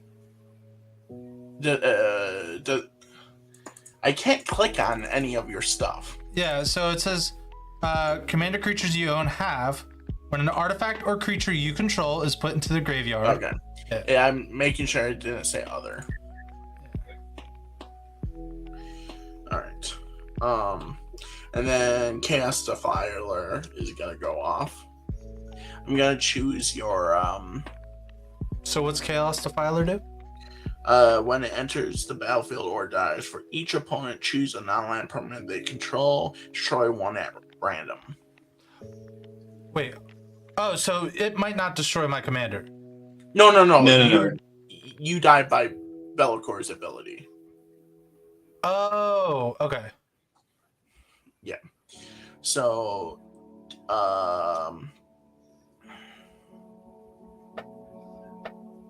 what was the thing that gave your This is commander giving you haste. Isn't your commander way too big to get killed by 5 damage? Oh yeah, it's a 10-10. Oh, it's I'll. Yeah. I didn't realize it was just 5 damage. I thought the card was destroying it. All right, I'm gonna do the I guess do the thing that's gives it haste with the Bellacore. So it's a 7/7. What? All right, 5 This is giving it +3/+3. Yeah, I mean, your whole board is getting something like there's an enchantment that's giving your whole board. This a is whole giving lot, right? +3/+3 because I've And cast that's my. an enchantment. This is giving my commander +2/+2. Then this enchantment's giving my commander +3/+3. So all of his creatures are 3/3 bigger. These are only 4/4s. right. So how big is the red creature? This is a 7/7. Yeah. All right, I'll just shoot you in the face for 5. Okay. And then I'll take back my 3 life. And actually, we all take back a life because his commander didn't die. Yep. So you should be back at 8 death. And then guess I'll target your enchantment that's giving +3/+3 to everything. Okay. So you target one permanent from each person, and Yes. then it's a random I one roll. that gets destroyed. Yeah. I'll choose your enchantment that gives the 2 green. No. And then your skull clamp, Tim. No. I hate all of these choices. All right, so 1, 2 will be Froggy, 3, 4 will be Zombie, 5, 6 will be Tim. What am I? 3/4? Yes. What do you pick of mine? It doesn't matter. Eladamri's Vineyard. Okay.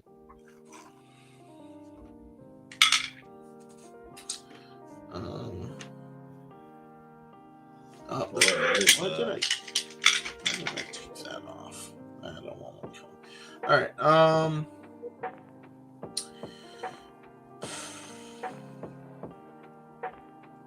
And then I'll move my Basilisk collar to my Chaos Defiler.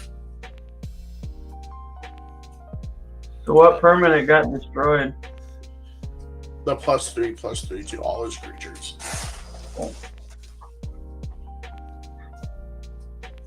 I mean, it does make that army of 1/1s or 4/4s. I mean, they're 1/1s now, yeah. So yeah. Okay, I'm going. I'm doing stuff. All right. Ooh, Good. pistol and semen for 1.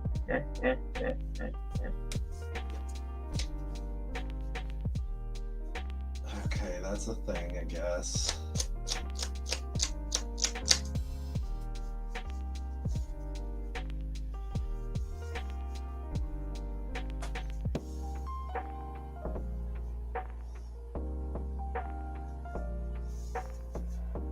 Okay, that costs 2.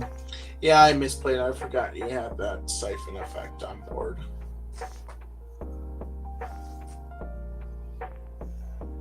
it's okay. Mistakes happen.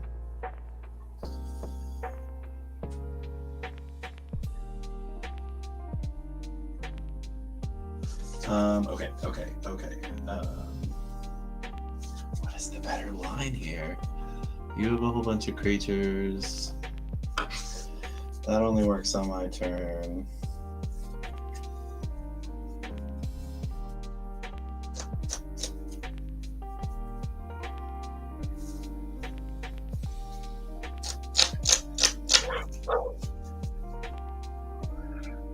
honestly, for all three of us, the best chance is my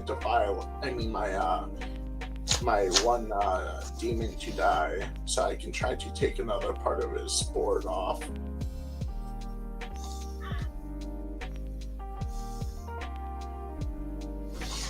Okay, I am going to tap a white.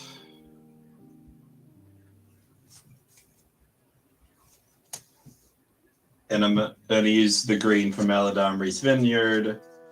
I'm going to cast Bygone Bishop, Trigger Monument,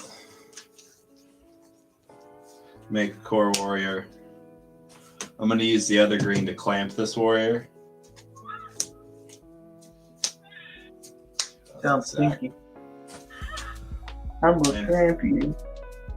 Yeah, Len, I'll give you the clamps.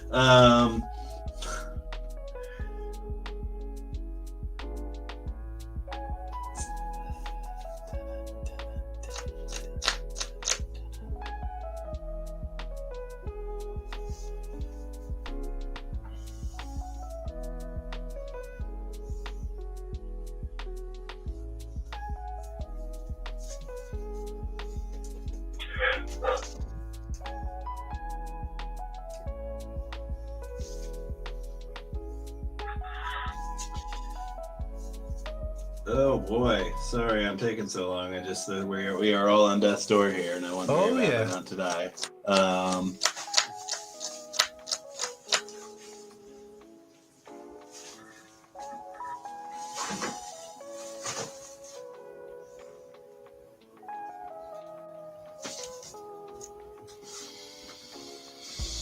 All right, 1, 2, 3, 4, 5, 6.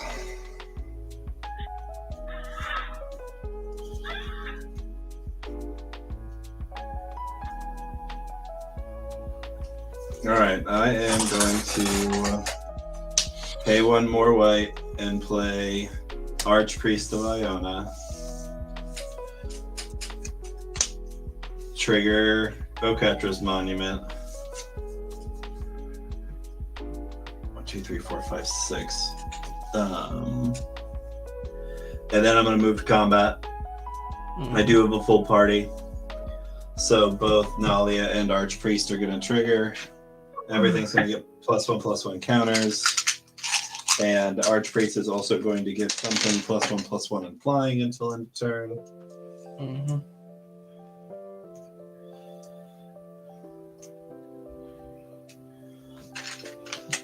Zombie, do you have anything that's flying? My commander. Your commander flies? Yeah. Oh, because of the black thing. Oh, yeah. Yeah, because of the black. Does it have vigilance though? No, it doesn't. So I am tapped out. I don't know why. Okay.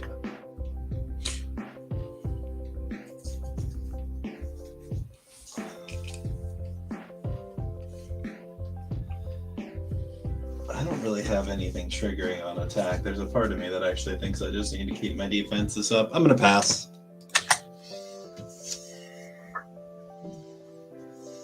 No. The funny thing is, he has an army that can literally swing and kill any one of us. No, he doesn't. No, He they doesn't only have won enough. once. Yeah, he doesn't have enough to kill me. Yeah, they're just won once. You got rid of the thing that was making them bigger. He's got 10. I've got 7 creatures at this point. Ooh. Rolled a 3, so I create a robot. Ooh, there's a robot. I can tap target creature and opponent controls.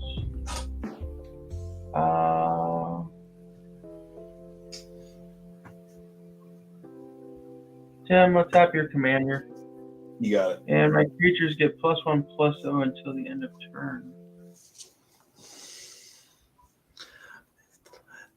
Take the next trade.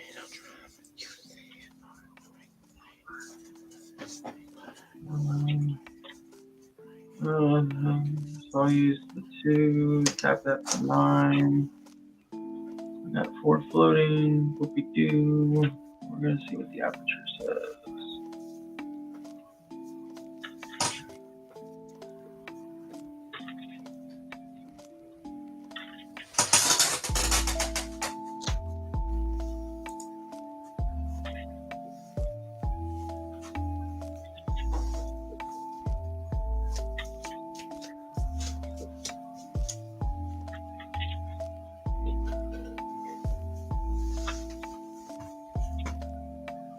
We've only been playing for a little less than 2 hours. An hour and 29 minutes to be precise. Perks of having a timer when you record. Yeah.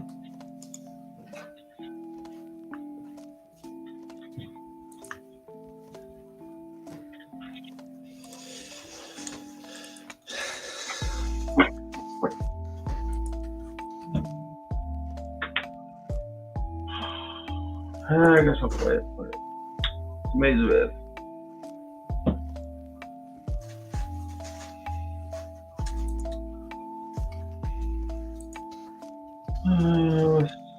Three black, two. I'll have one floating. I'm gonna cast a Squirrel Squatters.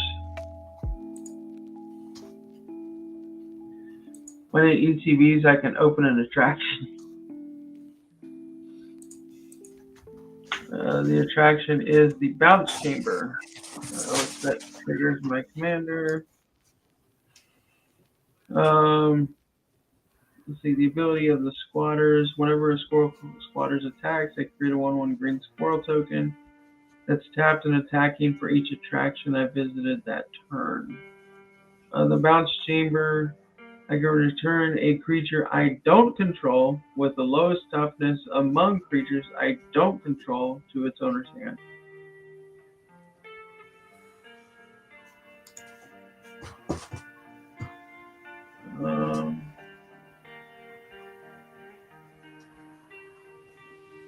Hey Tim, you got anything that flies, bro? I do. The Bygone Bishop is flying. It is currently a 3/4.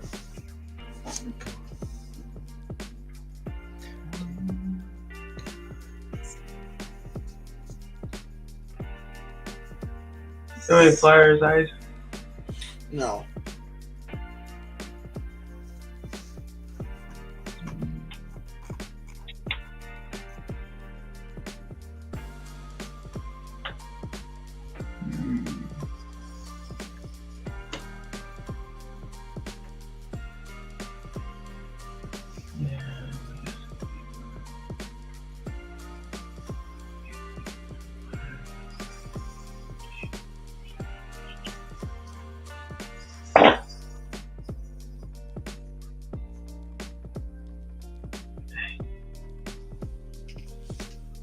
One short. Why gotta be one short? Why you always gotta be one short?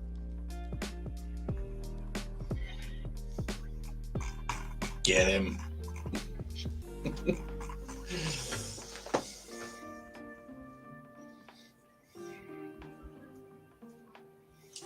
I guarantee you Apocalypse has more anthems than his deck. If it doesn't say anything about my commander, it does not belong in the deck. So I'm pretty sure you got rid of the two, like, full board. No, I have one more than 99. Get it. So I'm gonna go to combat. Ice, I'm gonna swing the Bronze Dragon at you, which will be 8. And I'm gonna swing my commander, which will end up being 9. After I open another get attraction. You said you're swinging 8 at me? Yes. With the Okay. Bronze Dragon. Okay, I'm dead. 8, 9 is coming at Tim. And it's your commander. Yes, it is. Do you still have Scion of Draco out? Yes, he does. Yes, I do. Okay, so your guy is Trample and Death Touch, right? Yes, and lifelink. How big is he? 9/8. 9/8.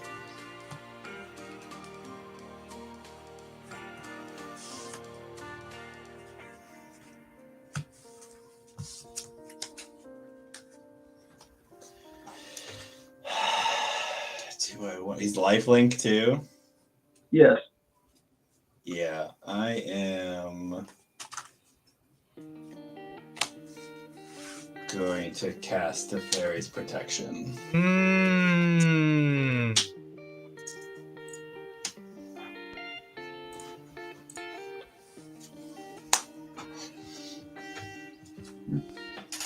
So he won't do any damage. I'll untap my commander and pull it out of combat. Ooh, That's go cool Maze move. of Ed. That's a pretty cool move. I like it. And I will roll a d20 for the bronze dragon.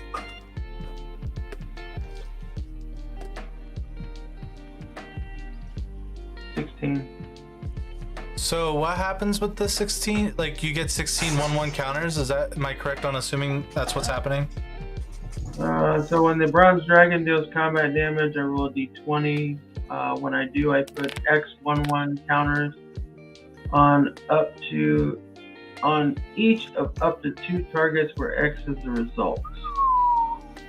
That's a solid 16 counters on up to 2 creatures.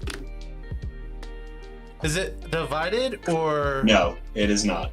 So you just put 32 power on the board? Is that what you're telling me? Yes, he did. That's terrifying. Yeah, put X on each of up to 2 targets. Yeah, where X is the result, and it says up to 2 because it's like it won't fizzle if you don't have 2 targets. Correct. You guys down for another game after this? It is getting late for me. I think I need to go to bed. I work all day tomorrow, sadly. Okay. Yeah, I do too, and I've been up since 3:30 yesterday afternoon. Good gravy. All right. I'll say farewell then. Have a good night.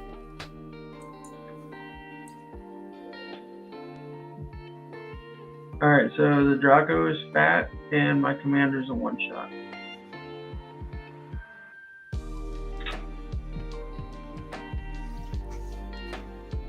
And I will pass turn. You only have one untapped flyer, is that correct? Yes. Cool. Alright. Which is the sign of Draco. Alright, we're gonna sacrifice this. Everyone's gonna lose a life. Draw. We'll use this black and the 2 that you gave me, thank you very much, to cast Bolthus, the Shadow Cat. So now he has Menace and Death Touch as well. Cool. We're gonna go to combat. I'm gonna attack you with my 2, 5, 6, 7. My 7. He's a 7/7 flying Death Touch. Menace. I'm gonna get a 1/1 soldier that's attacking you, Tim, but nothing happens. And then, yes, so, okay, and I'm gonna get 7 more saplings.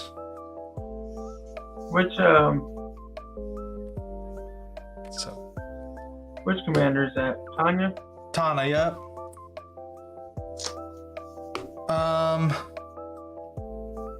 I'll end my turn.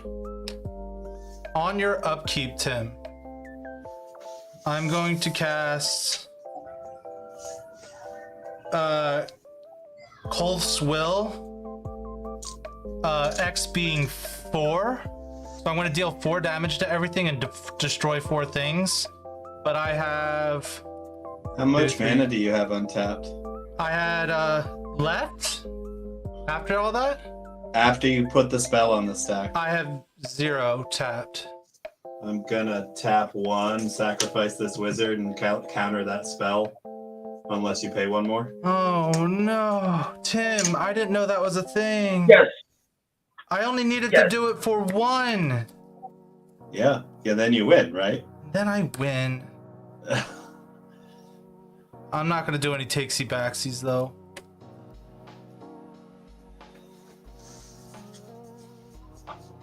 All right.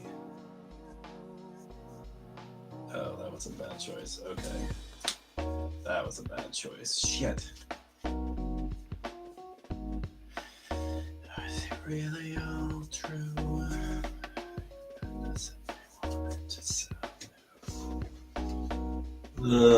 Bollocks. Okay. Bollocks. I really fucked up. Yeah, you should have just let me kill everyone, Tim. Yeah, I could have done that, but it's not that's not what I'm mad about. Oh, I tapped the wrong land to do that, and it is actually hugely impactful. 10, let's see. Because even though I just prevented you from winning, I'm still in a really disadvantaged position at this point, and I don't think I can get out of it. Well, I mean, he has a commander that one-shots and a other creature that one-shots, so he just... I have no untapped flyers, so...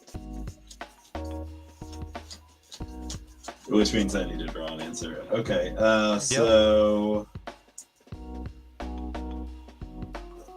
Oh boy, this is gonna be very hard to do. I'm gonna tap and play Deep Gnome Terramancer. That's gonna make a core warrior. I'm gonna use one of the green to clamp it. 1, 2.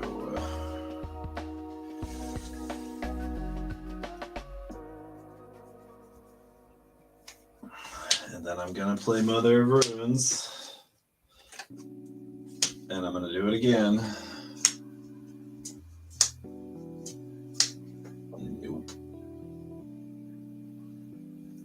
Mother of Goons. Are you sure you want to counter that spell, Tim? I'm not taking it back. I've gone so far forward now. Are you nuts? Man.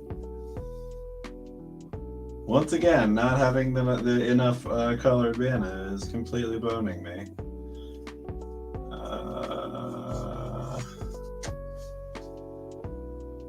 Well, I should have gotten 2 clues from Bygone Bishop there.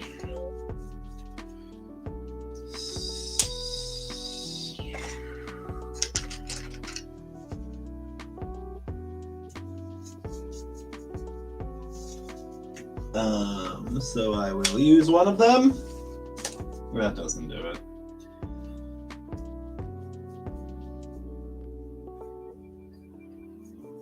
Great. Okay, here's my completely pointless, colorless land for turn. You could attack me, Tim. I'll block a lot. Yeah, if I had gone a different direction, I could attack and gain a bunch of life, but it doesn't matter now because, again, you're absolutely right that his commander one-shots people, so doesn't matter now. The answer is player removal, and I don't think that I can. I mean, he only has 2 blockers. One of them is a lifelinker. Oh, right. Yeah, one of them is his commander who has lifelink and is extraordinarily huge. Yep. Yeah. So I would need to be able to get through, which I could if I had more colored mana. I guess I could have drawn one more time. Let's see if it matters. I'm gonna clamp Mother of Runes. Oh shit. It mattered! Are you serious? Well, no, it mattered if I had done it, if I had not played that land a moment ago. Pass turn. I'm gonna discard the hand size. 2, 3, 4, 5, 6, 7. Doesn't matter.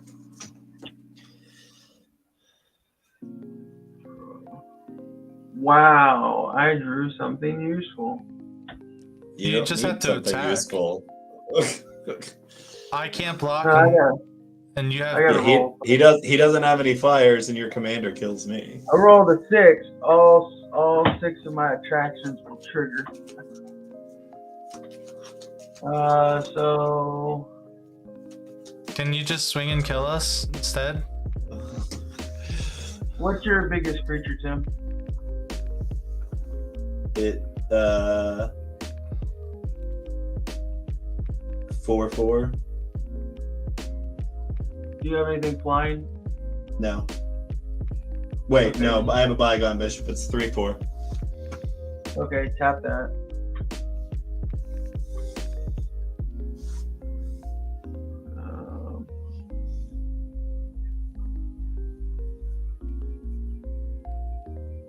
I'm gonna return the body of doll with the haunted house. You'll gain haste and I exile him at the beginning of the next upkeep. What's the let's see, lowest power? Is one of your tokens apocalypse, I guess.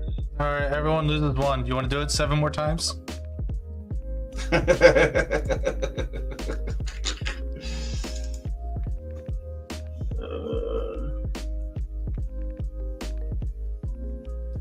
have to roll for the evils. 1. Wow. To the card.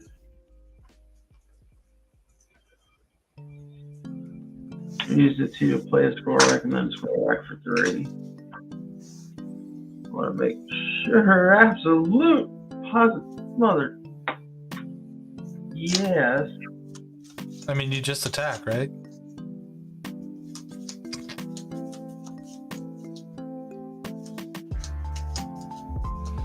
I'm hurt, Tim. Yeah, I think so. You cut me deep. What did I do? Oh, by countering that King thing. me. Yeah, you king me. Yeah, yeah, You king me. yeah.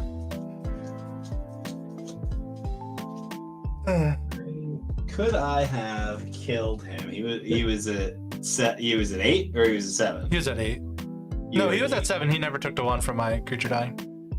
Okay, so I mean, if you get rid of his If commander, I think you do. no, I would have to play a remove. I'm trying to, like, if I had sequenced things differently, but I had to draw into that 3rd white source. Oh, so right. If I had not tapped the planes. Kagla is gonna kill your commander, Jim. And then I'm gonna go to combat.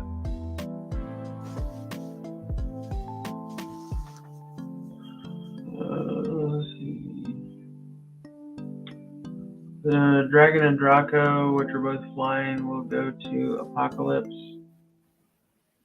The most dangerous gamer will actually pick up a counter when I open an attraction. Along with Body Doll and the Squirrel Squatters and the 1/1 Clown. We'll go to You got to bring it with the clown, man. Wow. Talk about adding insult. Insult to injury. Yeah, I'm dead. Yep, we're dead. We're super. No, I said finally because when I got the scroll rack, it was Kagla, Shieldred, and the Titan of Industry. The 3 cards I had in my hand was 3 land. Yeah, I only used it for 1 instead of 3 because I don't have to max out spells, Steve. I knew what your tokens did. Oh god. Like, that shit was on board. I'm so stupid. And I waited until your upkeep because I wanted to kill you too. Yes. Oh, it did make sense, and you could have done it for less. That's brutal.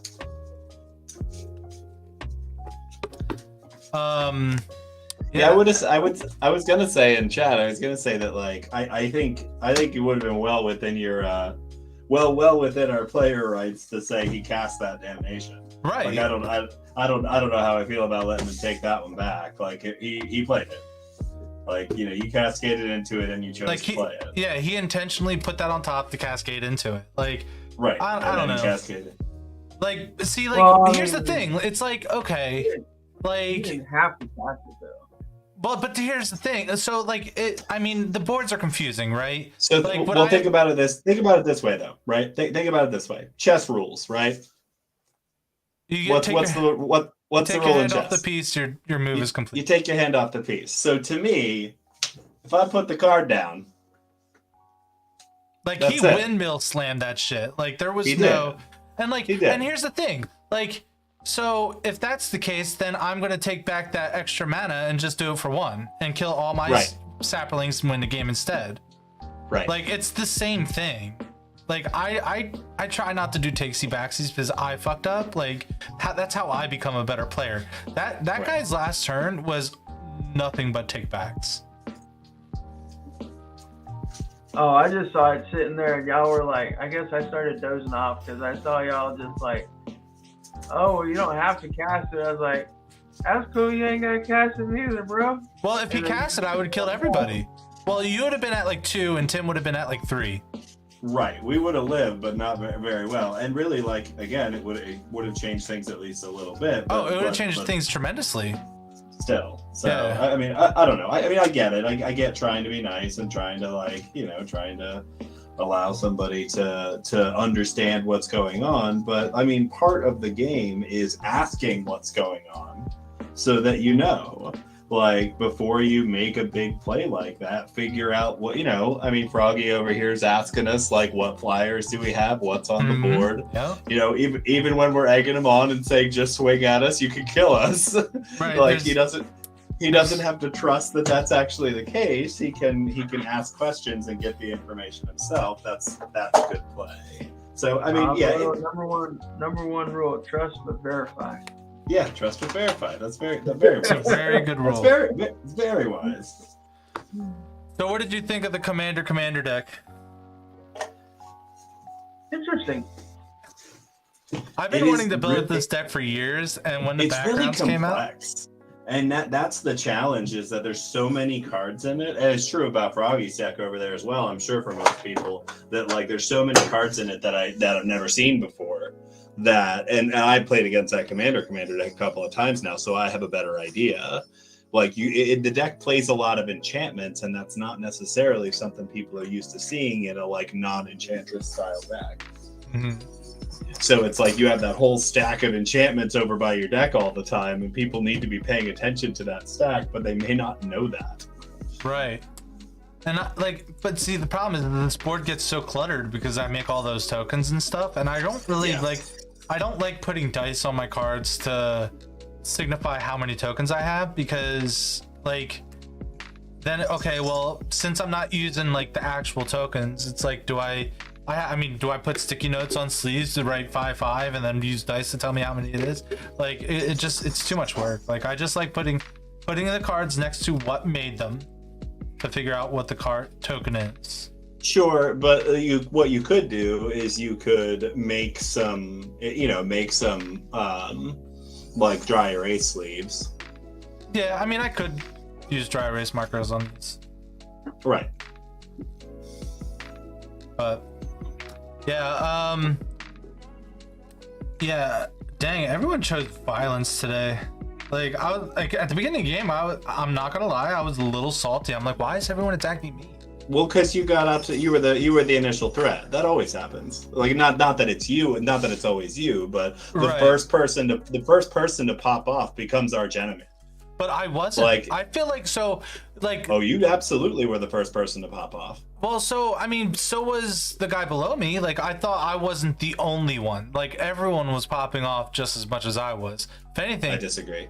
Right, and everybody else did too, as evidenced by everybody going after you. Like it's a threat assessment thing. Like everybody saw what was going on for you, and it looked like scarier than what was going. And really, that was probably incorrect threat assessment, because the guy, the Grixis player down here, he like as he was getting set up, what was happening was very scary. Honestly, you both were probably power level threats. I mean, what he was doing was scary, but what you're doing is scary as well. Yeah. I honestly I think that the Toxic Deluge probably was a little early. Oh, I 100% agree. Like, because it really was. Well, just imagine if it was just a turn later, he wipes your board too. Like you literally, you had nothing. Right. Yeah, he gets way more value out of that if he waits a turn. And that's one thing that I've learned in the last few, like I lost a game because of it, because I was trying to sandbag a board wipe. But I've also trying to figure out if someone else can take care of your problems for you is also kind of nice too. Right. Like I was hoping someone else could take care of something while I'm I sit here on the Cyclonic Rift, and because like if I didn't die, I probably would have won. What were you gonna do to deal with his non-flyers? Oh, I just would have cast that spell earlier. Oh, the one that you tried to win with. Yeah. What's that spell called? Caluth's Will. Yeah, it deals X damage to each creature without flying, and then destroy up to X target artifacts. Clouth. Sorry. But it also destroys X target artifacts and enchantments, and like. Oh, that's right. You have all the like if you have your commander do both. Oh, those cards are so cool. Yeah, I love that. That's what this makes this deck great. Like I have a couple setup cards like Kadama's Reach, Fell Warstone. I feel really bad that you didn't cast that for one now. Right? Like I should have just been like, I let one takes you back, so let me get one and just have 2 mana floating. Because that's all I needed. Yeah. I mean, it wouldn't have even made sense for me to do it if you had mana left open. Yep, I had nothing. Yeah. That's funny. Oh. Because I had 9 plus. I had 16 or 17 1/1s. Yeah. I would have dealt 17 to everybody. Yeah. Yeah, you kill everybody. And that's why I was so happy when he used his Maze of Ith on his commander to untap it. I was fantastic like, yes, play. perfect. Well, it was perfect for me because I knew exactly what I was trying to do. Right. I'm like, yes, he won't be able to block my creature, and I'll be able to kill all my creatures because my commander makes a shitload of tokens. So, but yeah, I was drawing a lot of cards. And getting all 4 hits on that Mystic Genesis or whatever it's called. Yeah. Was pretty solid. I just I was thinking about is there another commander that I would want maybe that costs a little bit more? But then I'm like, no, definitely not. I think 4 cards is plenty. Because most of my stuffs are permanents. Yeah. Another great card that I love, Genesis Storm. Yeah. I love these. I'm gone, well. fellas. I gotta get some sleep, or I gotta be up in about 6 hours. See ya. Yeah, me too.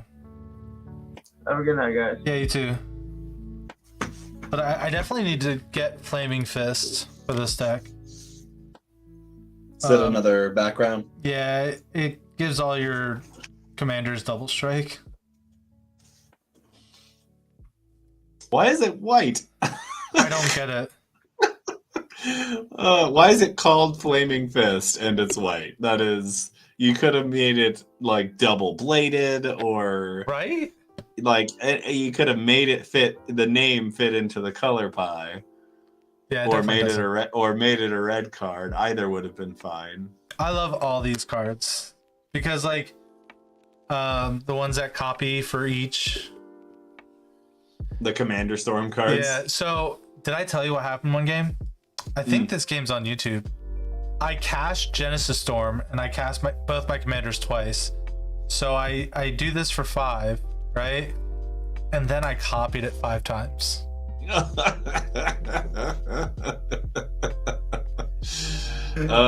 Living the dream. Oh, that was Magic Christmas Land, you know?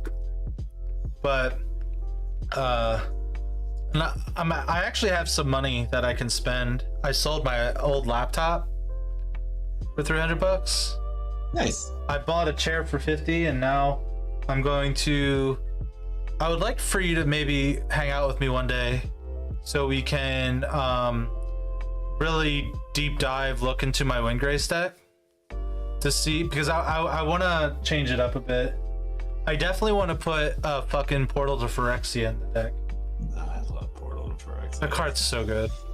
It draws till it really it's a huge target though. Like if somebody's got artifact So what? removal, I'm okay with making everyone sacrifice 3 cards, 3 creatures. for 9 mana, there isn't a better way to do that. Yeah, but that means they're removing that and not something else hateful that I'm doing. That's fair. I'm not saying it's not a good card, and you do ramp to big spells really quickly. So Yeah, I feel like I do that a lot with a lot of my decks. Well, I mean, I remember you saying it a while ago. I don't know if it's an original thought or not, but the person who spends the most mana usually wins. Mm-hmm.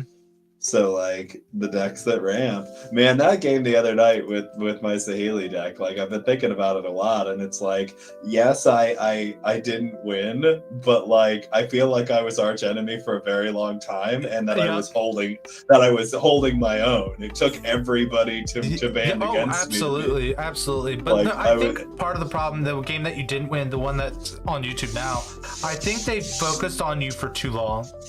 Yeah. Like, it's like, okay, he's not the threat anymore. Yes, he has a lot of mana, but he has 2 cards in hand. Okay? Right. He's fine. Don't worry about him anymore. There's other people that are problems. But I felt like I didn't do all that much that game. I had, like, a couple of turns where it's like, oh, I did a lot of things. But it was just like, oh, now I have a lot of mana, but, like, everyone's going to destroy... Like, I cast Chromatic Orrery 3 times that game. I need to get that. I need to get that card. Holy shit! That it's card's so good. I keep forgetting that it exists, and it's like perfect for the Saheeli deck. But yeah, I just bought some new cards for a different deck, so I'm gonna hold off for a little bit. Yeah. So I have about $250. I want to upgrade Windgrace to change that up, Nice. and then I need to rebuy a couple of my commanders because they just fucking vanished. Like my Gishath vanished, my Oil Etch Saheeli vanished, my Tuvasa vanished. Like I have gone without a trace. Weird. So I want to buy those replacement cards and then use the rest to maybe. And then I'm going to be getting a $40 gift card from Alan to what's it called? For Card Kingdom for Christmas. Nice. I bought him a whole bunch of fish and stuff. Nice. I know he's here listening, but he already knows. He's seen it all. I was like, does this stuff work? Because there was a special at Dick's Sporting Goods that was like, all clearance items are buy 5, get 5 free. And I'm like, oh. So I bought him some. Dang. Yeah. Nice. Yeah, I'm gonna tear apart Angie Falconwrath. I'm building a new Rakdos deck. Good. I was hoping you would because like you never play it. It only spins its wheels. And... I just don't. Yeah, I just don't like it. It's really what it comes down to. Is that, and really, there's so many powerful cards in it. Like I sunk so much money into getting really powerful tutors for it, and it just doesn't work. It just doesn't do well. And you're absolutely right. It just feels very much like I just draw a bunch of cards on the person before me, then step, and then do squat. So like I've never once actually pulled off the combo, which seems insane, right? Like it seems ridiculous. Like how many cards you see and you never put, and I never get to it. Like it's got like it has an unmarked grave, and Entomb, like 5 black tutors in it, gamble. Like I have 10 fucking tutors in the deck. I've never pulled off the combo. It's just like so I'm building Mishra, claimed by Gix. Which one's Mishra? It's the one that the professor played in the last game nights. Yep, I like him. The black red meld. Yeah, he's really cool. Yeah, so it's it has a lot of similarities insofar as it's kind of a graveyard combo deck in that like you play your commander, you entomb the dragon engine to meld. So it's really just trying to get to the meld very quickly, but it'll do other stuff as well. It's going to be it's going to be a attack with a bunch of tiny creatures and get a lot of incidental damage with Mishra. Yeah, if I were to build Rakdos, it would be Rakdos the Showstopper, and it wouldn't be Demon Tribal like everyone else does or whatever. I would make it like a grand event kind of thing. Like I would probably get some of the unglued cards that have attractions and stuff like that, just because it's just like, he's the Showstopper. Welcome to the show of Rakdos. Just make it thematic. Yeah, yeah. Who cares if it wins? But You could do a lot with I mean, so you flip a coin for each creature. So like you could do a lot with coin flip in there. So doesn't work as well as you think because you don't win or lose. It's just if you get heads, this happens. If you get tails, this happens. Oh, If I'm not mistaken. It is. I'm looking at it. Why would it? To me, it's like, why would you ever have it be that way? Because then you don't have to call heads or tails 126 times. I guess. But yeah, plus I already have a coin flip deck. Right. But yeah, that dragon deck's pretty cool. Yeah, it really is. It turned out really, I was surprised how well it turned out. I mean, why am I surprised? I'm a pretty decent deck builder. You know what I mean? Like, I say that I'm surprised that it turned out well, but I'm like, am I surprised? Yeah, I'm not. Like, that commander is legit, and like, you know, once if you have the right setup for it, it does really, really busted things. Yeah. Like any kind of doubling, man. All you gotta do is get there. That win that I had though with it was really, really cool. What was it? I cast the thing that you reveal cards off the top and you, for each creature that shares of the chosen type or whatever. That card. Is it one of the kindred cards? Yeah, yeah, it's Kindred.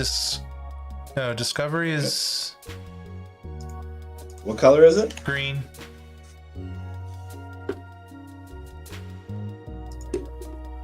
Yeah, my stream did not do anything. Like, literally no one showed up. I don't know what happened today. Do you usually get people on Friday? It's a holiday weekend, kinda. I mean, insofar as this is the last full weekend before Christmas, so everybody's got plans for next Kindred weekend. summons. I know that, you know, I know Panda and I were out shopping for, Yeah. we were out shopping for, you know, 4 hours after work today, which we almost never do. Yeah, that's a lot of shopping. Yeah, it was just time. You know, we when it comes to getting Christmas stuff for my family, there's so many damn kids. We just do like little baskets of Christmas goodies for the kids because it's such a pain in the ass to like get lists from their parents and then give them specific things. Yeah, and it also makes it more expensive too. I actually think that what I do is probably more expensive. Oh, really? Yeah. But it is all like to get them the thing that they're asking for. Really, to me, the older I get, the more I dislike that. The more I dislike, because my family's always been that way. It's always been like, give us your list and we'll just buy each other shit. And there's a part of me that's like, that defeats the purpose of gifts. It feels like it does, yes. And I think, you know, so there's a part of me that's like, oh, and with kids, I think it's different. Like, you know, with kids and their parents, like if you tell your kids, hey, give Santa a list, and then you use that to get them stuff that they want, there's still a level of surprise there because they're not old enough to understand the dynamic of what's really going on. Right. But when you become adults, it's like. Thank you, by the way, Deli Deal. Oh, hey, there's another person here. Yeah. Yeah, I'm gonna be going to bed soon, so. But I only got permission. You know, I'm a little sad. I only got permission to wear the Santa hat and the beard ornaments, Christmas Eve. At work. Yeah, luckily I work all day Christmas Eve though, so. How late do you guys open that day? Oh, I have no idea. I just know I'm going to be working like 12 to 8 or something. Yeah, they usually close early that day. Yeah, they probably close at 8, so they'll probably send me home a little earlier. I worked at a Domino's that was owned by an Egyptian, and they're Coptic Christian, which is a different sect of Christianity, and they celebrate Christmas on a different day. Oh, no way. So, like a different month I think it's in January. Weird. So he didn't close early Christmas Eve. He didn't close on Christmas. Wow. Like I have done the pizza shop work on Christmas Day before. I did it like in my first year in Lidditz. That's insane. Like nobody ordered. Well, I think yeah. I think we might actually have gotten one order, but I brought my laptop to work, and me and the driver just sat there and watched YouTube all day. Yeah, I mean, I was like, we're not working. we're not working. We will keep the lights on, and we will make orders if they come in, but we are not. Don't even turn on the ovens until we get our first order. Right. But I'm glad I'm not managing anymore. Good. It's been a big weight off my shoulders. Drop your stress level down a bit. Yeah, I mean, now I'm here with the wife and kids. I mean, I'm working 4 days now, but honestly, it could be worse. Like, it was 6, so like I lost Mondays. Oh, hey, Sundays. Let me ask you something, and no is a perfectly legitimate answer to this. Would you be interested in a part-time driving position that was like kind of like PRN, kind of as needed? Okay. Is that something that would interest you at all? Well, I don't know what PRN is. PRN means as needed. Okay, what would I be delivering? People. You'd be transporting people, like for working for my agency. Like you'd be transporting clients to appointments. Would I be using my own car for that? No. Then probably. When would So it be? that's the barrier for you, I think, is the like when would it be?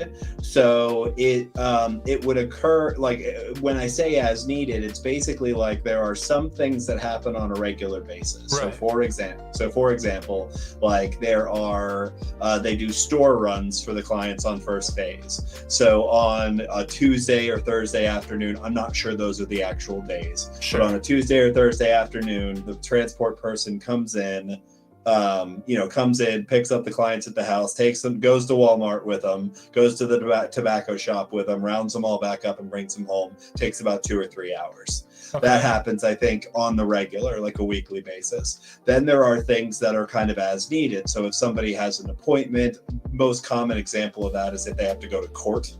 Right. So, come and pick them up in the morning, take them to court, sit and wait with them, take them back to the house. And again, the amount of time that can take varies a lot depending on where it is and when it happens. So that's why I say it's like it's a really flexible position, and it's really like, and so the part-time position, the PRN position, it's kind of like they get to look at the list of transportation needs and basically pick the ones that they can fill, because there are other employees that can, like, basically the part-time person is they get first crack at all the transportation opportunities. Okay. And then if they can't do it for any reason, if they have a schedule conflict that doesn't allow them to do it, somebody else at the facility, there's a full-time person whose secondary responsibility is transportation. Okay. So like, if I were, let's say we're doing the trip to Walmart and the tobacco store, do I wait in the car or do I go in with them? It depends on the situation. So, like, I believe that in most situations, there isn't a one size fits all answer to that. Okay. It depends very much on the situation, but it's something that you would talk to the other staff members about. It would, like, I think when it comes to going to Walmart, I think you do, but you're not like, because you go in with a whole group of people, it's not like you're going in and momming every single one of them. They're adults. Sure. They are expected to do what they're supposed to do. So I think that, like, I think when it comes to going to the store, there's a protocol. Like, you're supposed to go in, wait at a certain spot, gather everybody up before you go, make sure people aren't doing stuff they're not supposed to do. And then depending on the other situations, so like court, for example, there may be scenarios where it actually doesn't make sense for you to go in, where you might actually be waiting in the car or at another location close by waiting for the person to be done. That does happen. An example of that would be like the doctor's office. Mm-hmm. Yeah. Like if you take somebody to a doctor's appointment, it makes a lot of sense to just let them go in themselves and just, wait outside or wait at a different location close by. So, as long as I could be home by like 3:50, Okay. it's a definite maybe. Okay. So I don't even know if it's available at this point. I've just got some things moving around at this point. It would actually be at the Linnets location, which I know is really not the closest one to you. Right. So I just wanted to put it in your ear and get you thinking about it, because there may come a time. I've actually thought about you for this position for quite some time, just because I think that, like, based on you know, your needs as a you know, in your family and stuff, right. knowing what your situation kind of looks like, this is I think one of the better fitting options for you. So like, if one comes up, I wanted you to kind of be thinking about it and see if it's something that you'd be interested in applying for. It's actually hard to fill that part-time position, because it requires somebody who is like who can be flexible and is also not really looking for a lot of hours. So I mean, the short answer is a definite maybe, because like, depending on like what the pay. You know what? Let me end the stream. So since we're talking about. Anyway, we'll be back tomorrow playing a different game of some sort, whether it be Magic or something else. See you guys tomorrow. Oh.